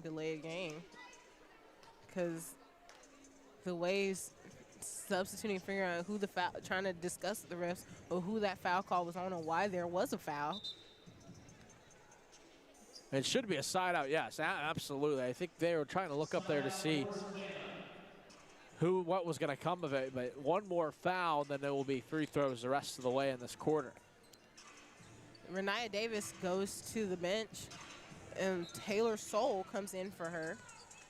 Steal basketball, steal. Q Morrison at the top of the key, moving around the horn, gets it to Sydney Shaw, who passes it in to Lauren Taylor, who makes a nice post move on Ariel Hearn and scores for 2. Taylor Soule with the ball. She pulls it out. Ariel Hearn at the top of the key, standing by the logo. She drives to the left side on Q Morrison, but travels and steal turnover, steal basketball. Definitely learning and, getting closer to what you want here. A good possession there. Get a score, then you get a stop. And I think one of the things you're going to look here is to try to continue to build off it. Stop and a score, a stop and a score. That's going to be able to stretch Taking it this one lead. possession at a time, absolutely. Q Morrison with the drive over to Ayanna Moore. Pass it to Sydney Shaw. The steal just playing hot potato with the basketball between the guards. Lauren Taylor for three, wide open, and holds her form as she hops down the court. Steal up 63-51, 3 minutes left to play in this third quarter. Cheyenne Sellers with the ball at the top of the key. She drives on Sydney Shaw, spins into the inside. It makes the tough contested shot. Q Morrison storming down the court for the steal. Pulls the ball out, passes it over to Lauren Taylor, who drives down the middle, passes it back out to Q Morrison for the three, and Q Morrison makes the three, her first three of the game. And the Waves are trying to storm back to the other side. Lindsey Pulliam and quiet the crowd, and she does with her easy layup. You'll definitely trade threes for twos, though. Can't do that all night. Q Morrison with the ball gives it over to Ayanna Moore, who fakes. They're going to say that's a charge, offensive foul by Q Morrison on Sellers, and the ball is going to be heading the other way. You can tell Q Morrison and Coach Coretta Brown are asking about that one, and neither of them like it with 2:18 remaining in this third quarter. But a couple of big possessions there for Savannah, and now with an 11-point lead, you're able to get those threes, and we say you're talking about trading threes for twos at this moment right now. Savannah, you can afford to do that. Q Morrison playing some tight defense. And that's going to be a foul on Q. And Megan McConnell's off the bench hyping up Q, saying, we'll take that, keep being aggressive. But that is, the Steel are at the limit, so every foul now against the Steel will be putting Jacksonville on the line. So Kayla Pointer is at the free throw line for the Waves.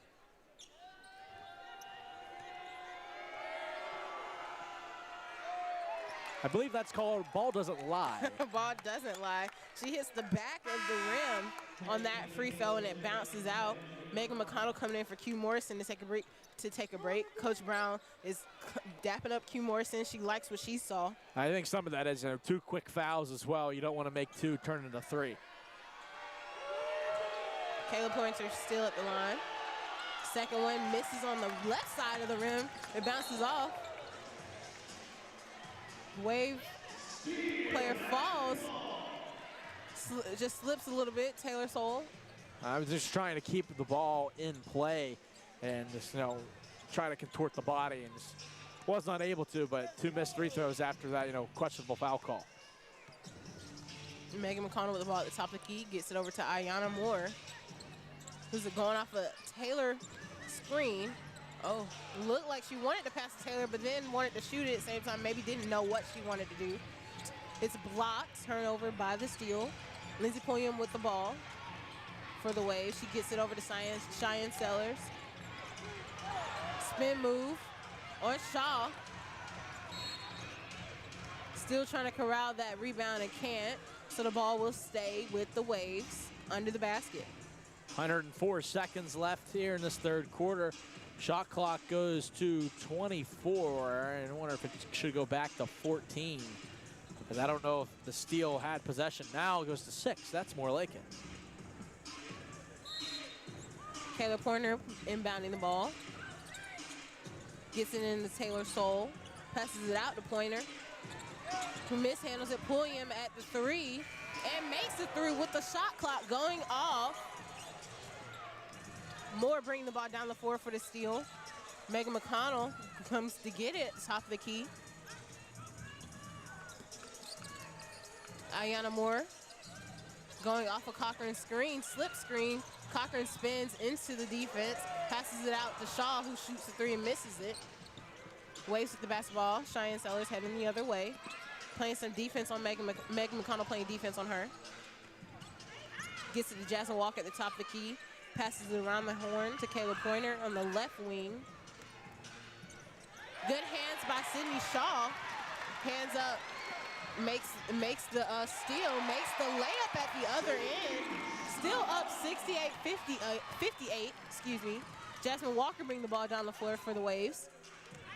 Lindsey Pulliam on the left wing comes around the horn. Right wing, Kayla Pointer passes it down to the baseline. Gets it in to Taylor Soul, who drives to the basket and baits the foul on on Lauren Taylor, excuse me. Saw Soul there, went with that rip move to get around Taylor to get inside, and from there it was nothing but doomed for Lauren Taylor. As their choices were allow an easy basket or foul, and I think foul was the right choice there to try to make them earn it from the line. Absolutely. Taylor Soul at the line for the Waves. Shooting 2. 38.8 seconds left in the game. In the quarter, excuse me. And Taylor Soul hits the front of the rim and it bounces back to her. She passes it to the ref, trying to prepare herself for the next shot. Harmony Turner, Laisha Petrie come in. Z Spearman come in for Cochran and Shaw and Moore for the steal.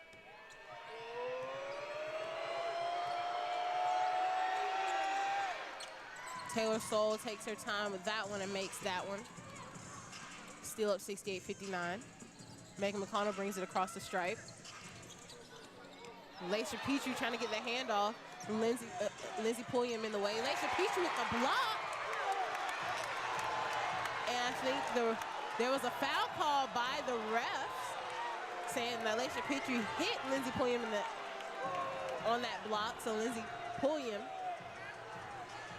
I'm not going to lie, I think she got all ball. I feel like she got all ball too. We're about to see the replay. That was all ball. You see the fans like, oh, absolutely not. That's absolutely not. We can't challenge it. It's not the fourth quarter. You can only challenge a call, and you can only challenge an out of bounds call.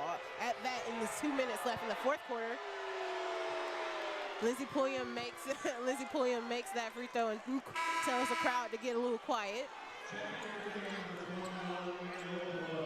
Eric Cologne going to come in for Laisha Petrie. I think that's basically just let Petrie sit to the end of this quarter. Don't want her to pick up another foul. Lindsay Pulliam makes the second. Waves down by 7. If you're Savannah here, you just want to hold this to the last shot. Make sure you have that nice large lead heading into the fourth.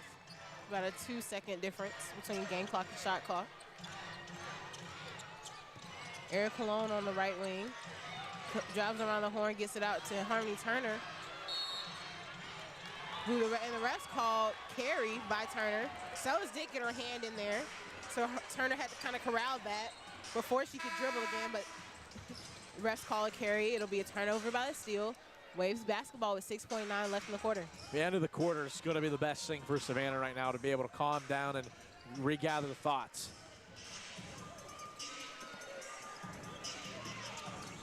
Ella Hearn pulls up for the 3, misses that. Eric Cologne corrals that rebound.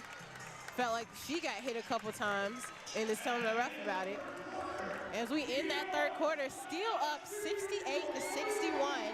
We're going to look to see who pulls it out at the end. Will it be the Steel keeping this lead, or will the Jacksonville Waves come back and try to get a win? We'll see when we come back here. You're watching Steel basketball. Trying to decide what to do with your future? Consider the Georgia Air National Guard. Sergeant Runk and Sergeant Whitehead are here to tell us about the Georgia Air National Guard. So what we are a small component of the grander scheme of the United States Air Force, but specifically within the state of Georgia. We offer a ton of benefits, we offer a ton of career fields, but really we're just a small aspect of what the Air Force offers and the DoD offers across the entirety of the force. So you can be in the Air National Guard and still be a civilian? We have tons of benefits, like our educational benefits that allow you to still be a full-time student and not sacrifice any of that time away, but also still get to take advantage of all the career fields that we have in the Air Force. For anyone who might be interested in joining the Air National Guard, how can they get a hold of you? Look us up online, Georgia Air National Guard Recruiting, and you'll find your local recruiter. You can also give a call to myself directly at 912-308-6426. Both myself and Sergeant Whitehead can kind of guide you to where you should fit best. Savannah, the Steel are bringing the power of women's professional basketball to Enmarket Arena all season long. From big-time plays to an electric crowd, every game delivers the intensity and excitement basketball fans have been waiting for. Don't miss your chance to be a part of the action with Savannah Steel basketball. Get your single game tickets now at steelupshot.com.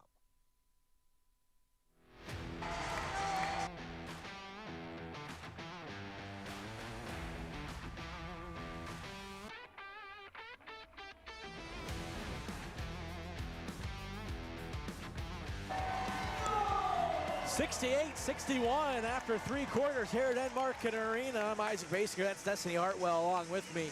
It's going to be a fun finish coming down to the stretch. Both these teams saw Savannah open up a nice large lead up to 13 points in the 3rd quarter, but Jacksonville starting to slowly make their way back. It's down to 7. We'll see if we get a good exciting finish here. Absolutely. I mean, the scoring has just been it's been tight, right? So Jacksonville in the 1st quarter was up 23-19, and then in the 2nd quarter, Savannah scores 24 points to Jacksonville 16, and now in that 3rd quarter, Savannah scores 25 points to Jacksonville's 22. So it's just going to be a little bit, we're going to see in this quarter right here who really comes out on top and who wants it more. McConnell will control for Savannah at the logo, passes to the high post to Taylor, now once more to the corner, driving in. Petrie stops at the right wing, tries to go up and under, can't get it to fall. And we're going to get a foul, and the Jacksonville players on the floor cannot believe it. And it'll be 2 shots upcoming for Laisha Petrie.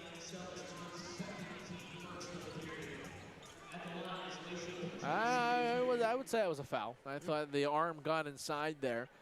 Sellers was the one that's going to get dinged with the foul, but Petrie can't make the first.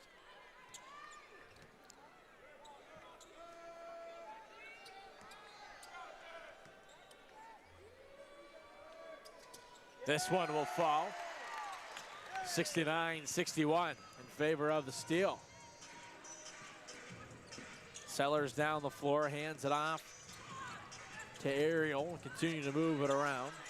Left side, Pulliam up top, shooting the 3 and not being able to knock it down as a rebound pop to the hands was Davis. The Steel grab, look to go forward. Turner pass the left side, McConnell on the wing. Driving in is McConnell, trying to go up for the shot, and that one's rejected. Lindsey Pulliam just staying aggressive defensively from the offensive side defensively, and then getting that block on Megan McConnell. She just had the extra step. Petrie off the inbound for 3, off the mark. Rebound grabbed out of the sky by number 12, that being Ariel Hearn. Shot from the left side, that one does not fall, and get a foul after the play. And it's going to be on Savannah.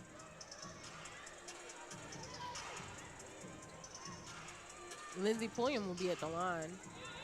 I think it's just going to be a side out here.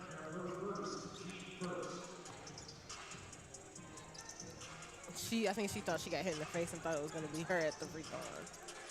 Sellers on the right side, looks to get it back up top to Walker. To Pulliam, driving the baseline on the left side, goes for the floater, rattles out, rebound by Taylor, gets to Turner.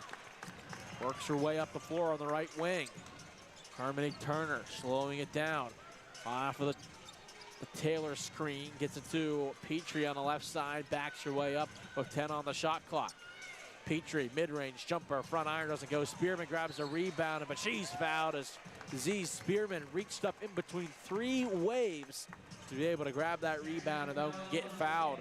And Spearman will head to the line and shoot a pair. That foul was on Lindsey Pulliam, and I think she realizes that, yeah, she'll take that foul, but I don't think you couldn't tell she didn't want that foul as well. But again, Z Spearman just coming in there between 3 waves, keep the ball high, gets that offensive rebound. Her and Laisha Petrie definitely were sharing. We're looking at each other and communicating in that sense, with Laisha Petrie pulling up like that way she did, ball off the front of the rim and gets it to Spearman, who's able to kind of corral that rebound for that second chance. First one doesn't fall. Spearman with the second one coming now.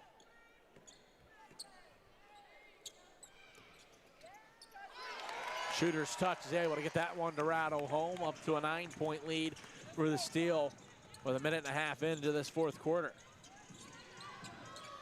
Right side, Jacksonville controls, and losing the ball on the play is Sellers, and that's a turnover for Jacksonville. Savannah will control.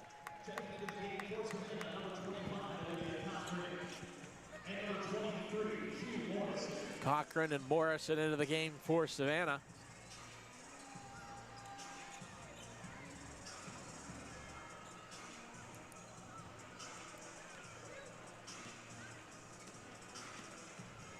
Morrison will carry it across the timeline on the right side. Looks like she might want an ISO. Got Cochran coming over on the low block.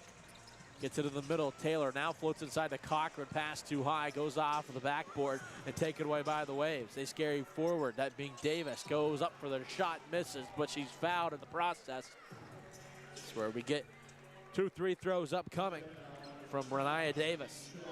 Sydney Shaw didn't realize you see her looking up at the Enmarket scoreboard trying to see the foul, but it's a little bit of her shuffling over. Her hands and body is leaning forward, and you can't do that. You need to be straight up and down, and that's why the foul was called.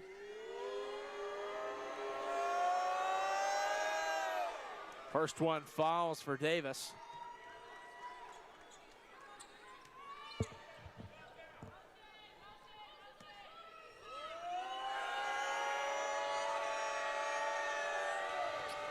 Second one also good.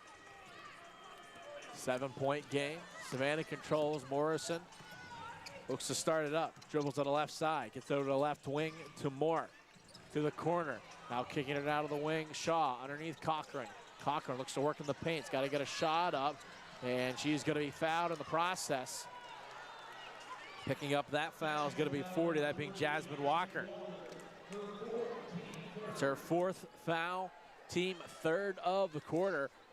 So if you're Savannah, you continue to draw these fouls, you could be shooting a lot of free throws towards the end, and that might be something that all that practice might pay off, as Cochran will be at the line right now. First one catches back iron.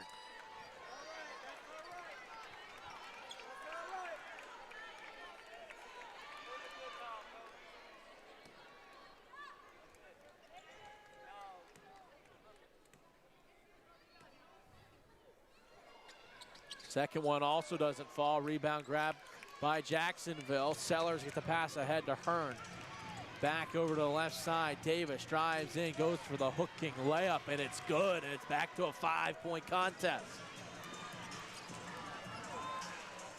Morrison controls right at the logo. Waits for teammates to get in order. Gets it to Lauren Taylor. Ball bounces off of her hand. She's able to corral it back. Taylor hands it off. Moore. Jab steps once, second time for 3 off the mark. Morrison tries to grab the rebound, but she swats it out of bounds. Will go the other direction, and all of a sudden the Waves are very close to making this a 1-possession game. Yes, Jacksonville has just been they've been the aggressor when it came to offense. Sharing the basketball, defensively trying to get the stops. You see Cheyenne Sellers driving to the basket, and then them sharing the basketball again with Ariel Hearn. Hearn not able to finish. Shaw grabs the rebound, looks to go in transition.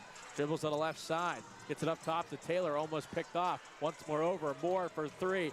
Back iron, rebound grabbed by Taylor in the corner. Hands it back to Moore, inside Cochran.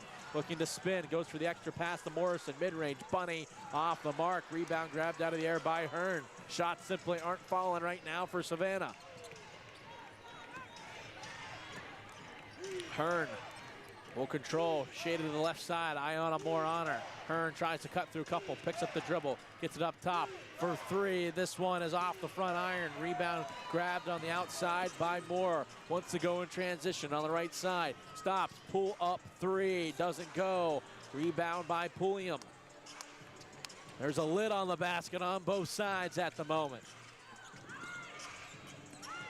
Sellers goes across. Looks like she might have carried it. Now enters into the zone. Kicks it to the corner. This one's for 3. This one will go, and it's a 2-point game. Ariel Hearn just staying calm and consistent, getting to her spots. She's been being really good in the point guard position for the Waves in this game, just doing what she does best. And then being able to play well off the ball to get that 3. And now the Waves are only down by 2 with 5:59 left. And that's going to send us to a timeout. 2-point game, 70-68, Steel in front. 5:59 remaining in the 4th. You're listening to Savannah Steel basketball. Savannah, hockey season will be here before you know it. The hits, the goals, the noise inside Enmarket Arena. Your Savannah Ghost Pirates return this fall, bringing loud crowds, big moments, and nonstop action on the ice. So call the crew, pick your seats, and get ready for another season of hockey in Savannah. For more information, visit ghostpirateshockey.com. Trying to decide what to do with your future? Consider the Georgia Air National Guard. Sergeant Runk and Sergeant Whitehead are here to tell us about the Georgia Air National Guard. So what we are a small component of the grander scheme of the United States Air Force, but specifically within the state of Georgia. We offer a ton of benefits, we offer a ton of career fields, but really we're just a small aspect of what the Air Force offers and the DoD offers across the entirety of the force. So you can be in the Air National Guard and still be a civilian? We have tons of benefits, like our educational benefits that allow you to still be a full-time student and not sacrifice any of that time away, but also still get to take advantage of all the career fields that we have in the Air Force. For anyone who might be interested in joining the Air National Guard, how can they get a hold of you? Look us up online, Georgia Air National Guard Recruiting, and you'll find your local recruiter. You can also give a call to myself directly at 912-308-6426. Both myself and Sergeant Whitehead can kind of guide you to where you should fit best. Savannah, the Steel are bringing the power of women's professional basketball to Enmarket Arena all season long. From big-time plays to an electric crowd, every game delivers the intensity and excitement basketball fans have been waiting for. Don't miss your chance to be a part of the action with Savannah Steel basketball. Get your single game tickets now at steelupshot.com.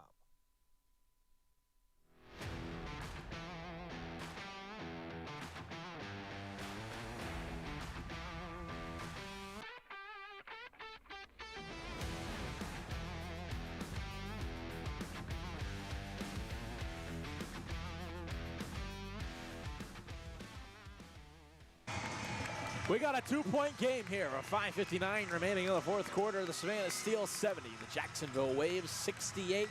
Steel will have the basketball, and it's been a good one here so far on this Sunday afternoon. I'm Isaac Bates, alongside me is Destiny Hartwell. That's Megan McConnell carrying the ball across the center stripe. Gets it over to Petrie on the left side towards the elbow. Petrie dribbles to the right elbow, now to the lane, tries to kick it out. Her pass is blocked. It's going to be picked off. Pulliam takes a long pass, and we got ourselves a tie game at 70 apiece. McConnell ahead on the left side. Dribbles to the right, looking for a lane, gets it over to Petrie. Back over to McConnell. McConnell looking, 10 on the shot clock. Petrie right side, dribbles to the left, gets it back to the corner. McConnell looks to drive on the baseline. It's got to go around. She's being grabbed, gets a shot up, doesn't get it off cleanly, doesn't go. We get the ball knocked out of bounds, and are they going to say it's a shot clock violation? I'm very certain that one hit the rim in the process. I think they're going to discuss it here to see if that one did touch iron. If it did, it is not a shot clock violation. It should go down to 14 or at least knock it down to 12 seconds. Gonna look at the replay here, and that one definitely touches rim. And is knocked out of bounds by the Waves. So it is gonna, possession will stay here. 14 on the shot clock, 5:07 on the game clock.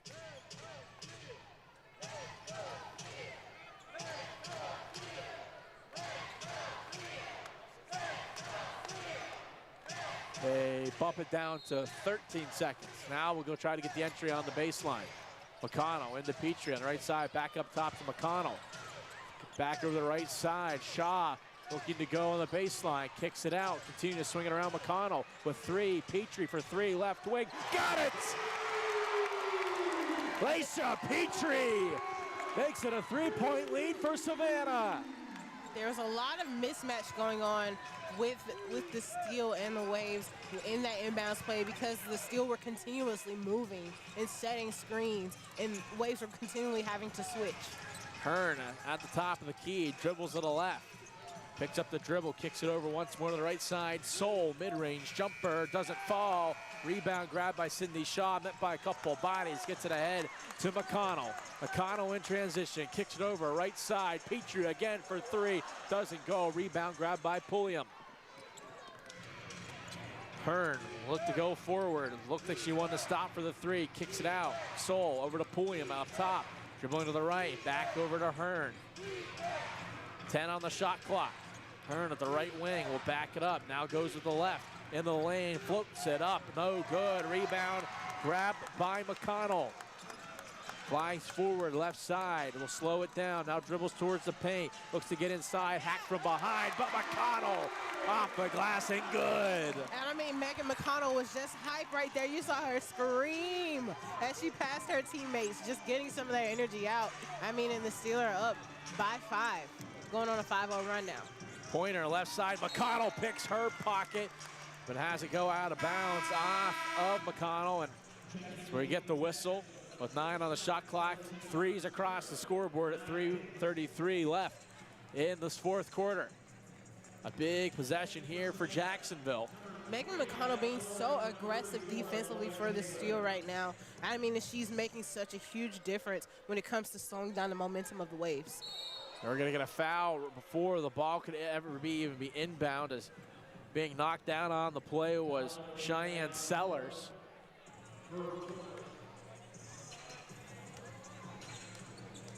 Foul against Ayanna Moore, her 4th foul. She's got 2 more to give.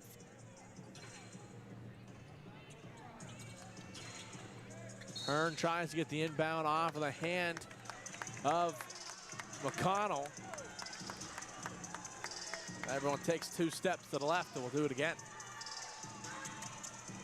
Inbound to Pulliam, hands it off for Hearn.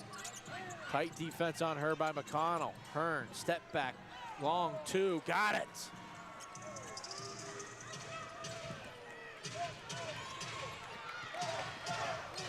Three-point game, 3:15 remaining in the fourth. McConnell left side to Moore, trying to find some space. She's being shouldered into by Sellers.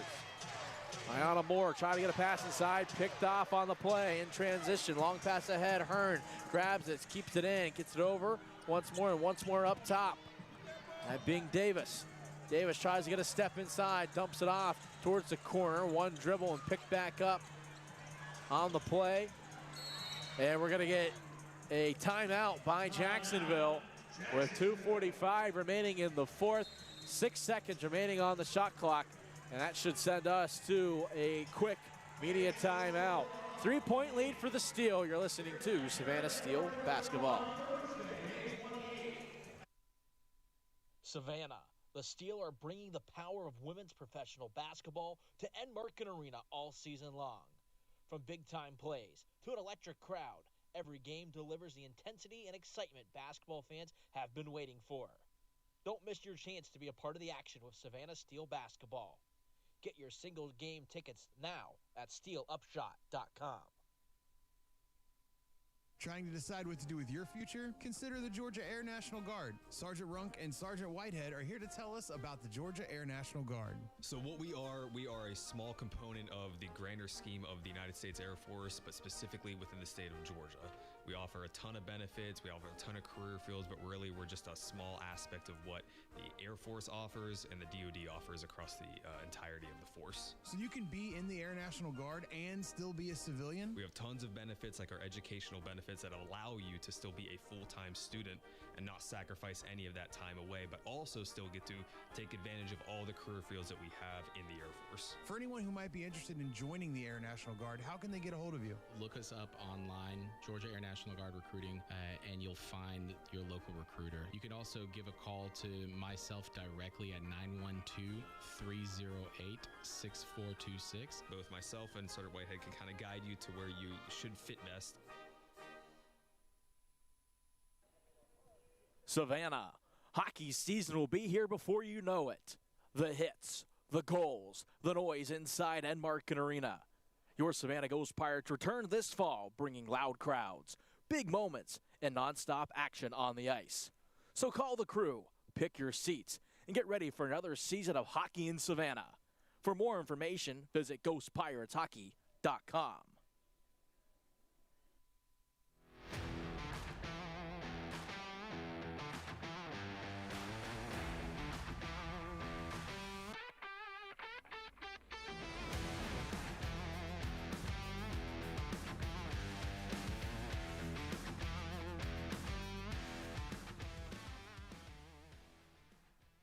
.245 left in the fourth. It's the Savannah Steel 75, the Jacksonville Waves 72. Hello, everyone. Welcome back in to some Upshot basketball here. It has been a fun one so far here on this Sunday afternoon, and we'll be able to see if we get a good finish here upcoming. Absolutely. It's been a very fun game. The Savannah Steel as a whole, I mean, I feel like the storyline, the main storyline of this game is the bench production for the Savannah Steel. I mean, right now the bench for the Savannah Steel is outscoring Jacksonville 35-11, and that shows. And I mean, we're looking at players like Z Spearman did not get the start this night. Lauren Taylor did, so Z Spearman was coming off the bench, and she's been a very big person for this Steel in this game. Right corner three rattles in and out for her, and rebound grab by Savannah. McConnell in transition settles it back. Ayana Moore. Now it backs up towards the logo, close to that half-court stripe.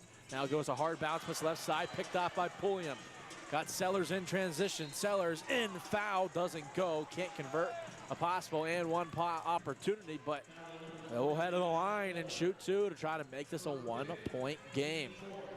That is Moore's 5th foul, and I saw what she was trying to do. She was trying to kind of slow Cheyenne Sellers down by going in front of her that way, but she did her body kind of hits her hand, Cheyenne Sellers' arm, as she's going up, which is why there was a foul. There was a double pump by Sellers as well to kind of slow her down to bait that foul.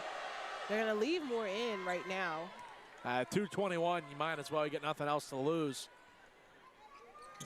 Sellers makes the first 5 for 5, including that one in the game from the stripe. Second one also goes. 1-point game. McConnell will control, will carry it ahead across half court. Pass the left side, Petrie, probably the one you want to have the ball in her hands. Looking for a lane, Laisha Petrie underneath, Z Spearman. Spearman fakes the mid-range, looks to go, hands it off. Ayana Moore, 3, left wing, doesn't go. Rebounded, grabbed inside Taylor, can't get it go. Second chance, blocked. Jacksonville with a chance to take the lead. Davis was the one inside. Hearn cuts to the left, back to Davis, hands it off, Pulliam. Pulliam backing it up, 10 on the shot clock. Gets a good pass inside to Davis. Davis goes up, blocked by Spearman. Still inside, Pulliam, mid-range jumper, banks it in, and Jacksonville's back in front. That was it seems like an unnatural shooting motion by Pulliam. Unfortunately, she makes the shot, but if they would have called a foul there, they call it carry is going to be called on Savannah. On Megan McConnell, and Megan McConnell's very confused by the carry because she's like, how am I carrying when I'm handing the ball off? Turnover against Savannah. They trail by 1 with 1:24. Oh my, I don't know in what world that is. As Jacksonville has a chance to possibly extend the lead. Hearn left side, gets it inside and gets it right back. Hearn at the left wing, step back 3, doesn't go, rebound, bounces around inside, Spearman snares it and hands it over to McConnell. Down to a minute to play in regulation. Long pass across Petrie. Up top, Taylor doesn't take the 3. Hands it back to McConnell. 10 to go on the shot clock. McConnell with Spearman there with the screen if she wants it. McConnell will drive the left side of the corner. Moore, 3. Off the mark, excuse me, that being Taylor. Rebound trying to be grabbed for. It's going to be knocked out of bounds. The shot clock did run out. Z Spearman couldn't corral that. Lauren Taylor's had to take a tough shot. I feel like Megan McConnell couldn't see Z Spearman cutting to the basket. Z Spearman had the mismatch, but she just couldn't see it, unfortunately. A little bit of offense, defense here. Cochran in, so was Morrison. With 42.4 left. A big defensive possession upcoming here for Savannah. And you got to remember, Moore is still in the game, and she's playing with 5 fouls right now. Hearn right at half court. Dribbles on the left side, might have a mismatch. Gets it over. 3 ball coming off the back iron. Battle for the rebound, grabbed out of the air by Davis. Shot clock resets to 14. 20 seconds left. We're going to get a timeout from the Jacksonville bench. That's one you got to get the rebound there. Coach Brown was beside herself, yelling at her team to come on because you need to get these offensive rebounds. This is not the time to allow the Waves to have those second chance points and chances. Set the scene here. 20.8 seconds left in the fourth. 9 seconds left on the shot clock.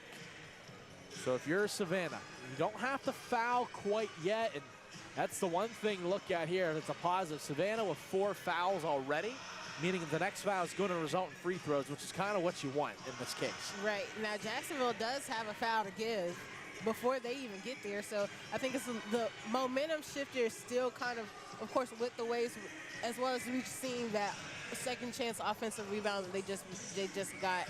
But the momentum and the game itself is kind of in favor of the Waves right this minute. So we'll see what comes out of this 9-second stretch, and I think that's why I think Jacksonville understands that this is a huge play.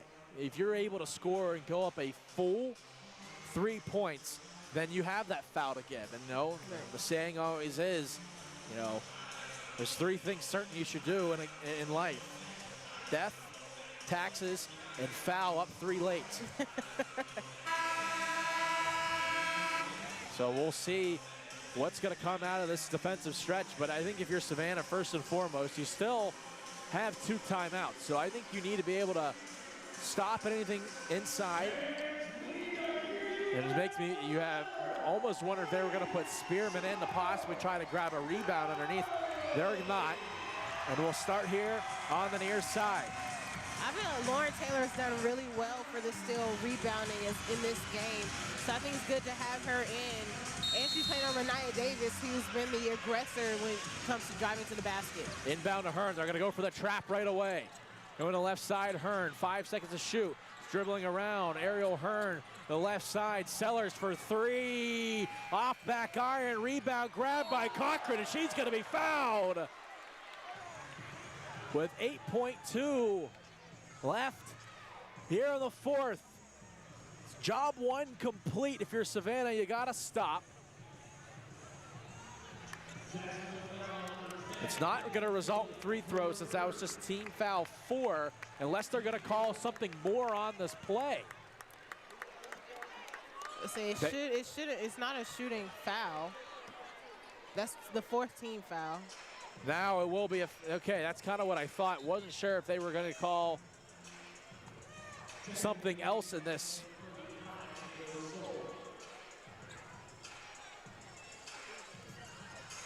And Savannah's going to call a timeout here. So Coach Coretta Brown could draw something out. Down by 1, 8.2.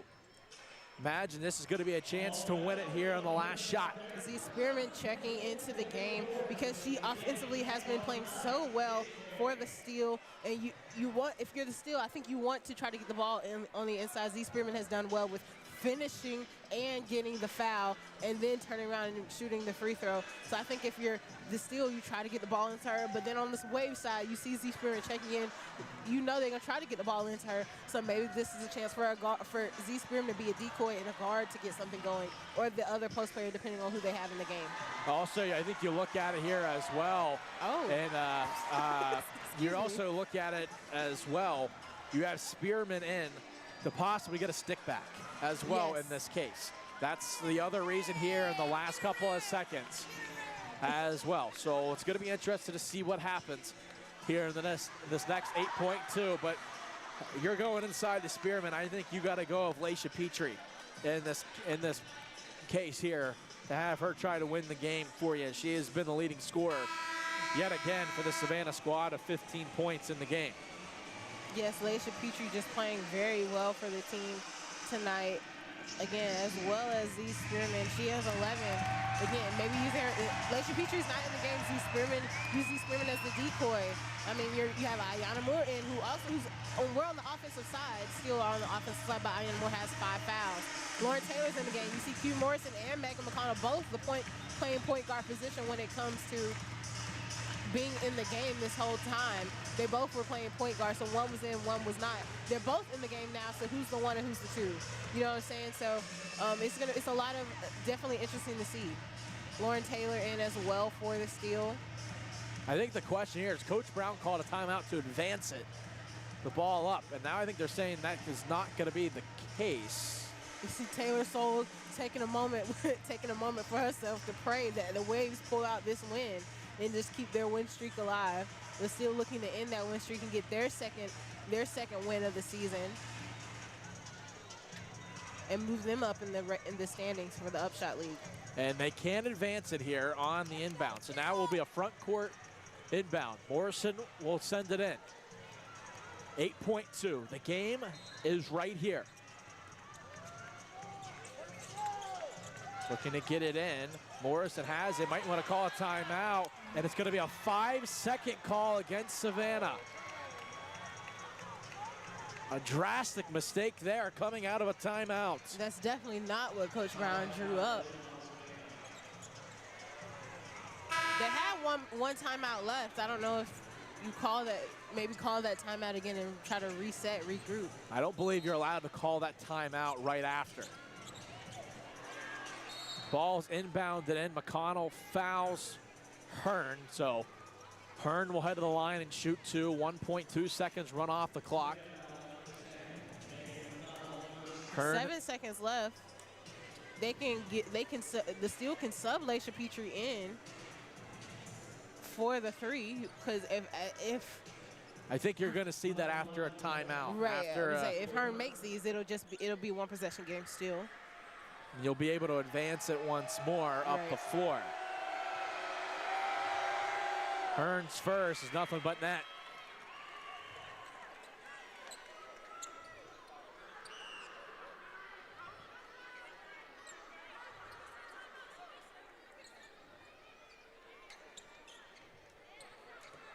Second chance coming for Hearn.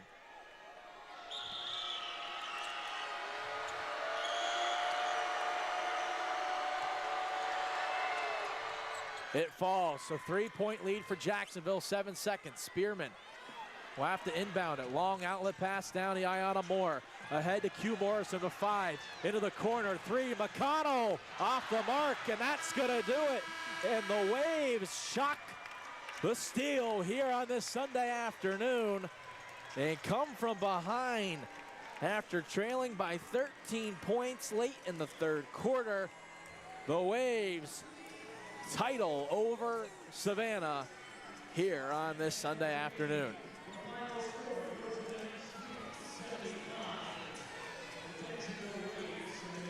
The Waves, that means the Waves keep their streak alive, winning a third straight game, and the Steel finish their home opening weekend stretch 1-1. And one thing you're going to look at this game as well, the Steel, not a single point in the last 2 minutes. So that's definitely something you're going to see Coach Brown go back and look at to figure out what her team needs to do in the last 2-minute stretch when you're playing a team like this. Like I said, the momentum was definitely on Jacksonville's side when it came to those last minute or so of the game. They had the foul to give. I mean, and then defensively, just looking at who the Steel had in, Ayanna Moore was still in the game. Ayanna Moore wasn't going to be a player that, at that time, I mean, if the game would have went into overtime and she would have fouled, she wouldn't have been able to play in that overtime stretch. So you keep her in. Is that the right decision to make? Maybe, maybe not. We don't know. And then you look at not having Laisha Petrie on the floor, possibly in those last 7 seconds for that last three-pointer to be able to shoot that, because she has been the one of the clutch players for the Steel since the season has started, as well as the leading scorer. And then having both Megan McConnell and Q Morrison in the game at that time, and the struggle to get to inbounds the ball after that free throw, was that just miscommunication by the Steel, or was that just really good defense by the Waves? You know what I'm saying? So it's a lot of things, a lot of questions that could have been had and said. Absolutely, and it's going to be something we're going to see how this Savannah squad is going to come back and combat. You were able to pick up that win on Friday, but you're hoping to try to carry it in that momentum into today, and I thought they did for the most part, just were not able to finish, unfortunately, and they'll have to try to gather it all back in this upcoming Thursday when they take on the Charlotte Crown for the first of 4 straight against the Crown. So we'll be able to see how that's all going to turn out from there, and we'll see what they're going to be able to try and do. So again, we'll go for the final score for the final time here on the Sunday afternoon from Enmarket Arena. It's the Jacksonville Waves 78, the Savannah Steel 75. For Destiny Hartwell, I'm Isaac Basinger saying we hope you enjoyed the broadcast, and we'll talk to you again here on Thursday night against the Charlotte Crown for a 7 o'clock game. Thank you, everyone, again for tuning in, and we hope you have a great Sunday and a happy Memorial Day. You listen to Savannah Steel Basketball.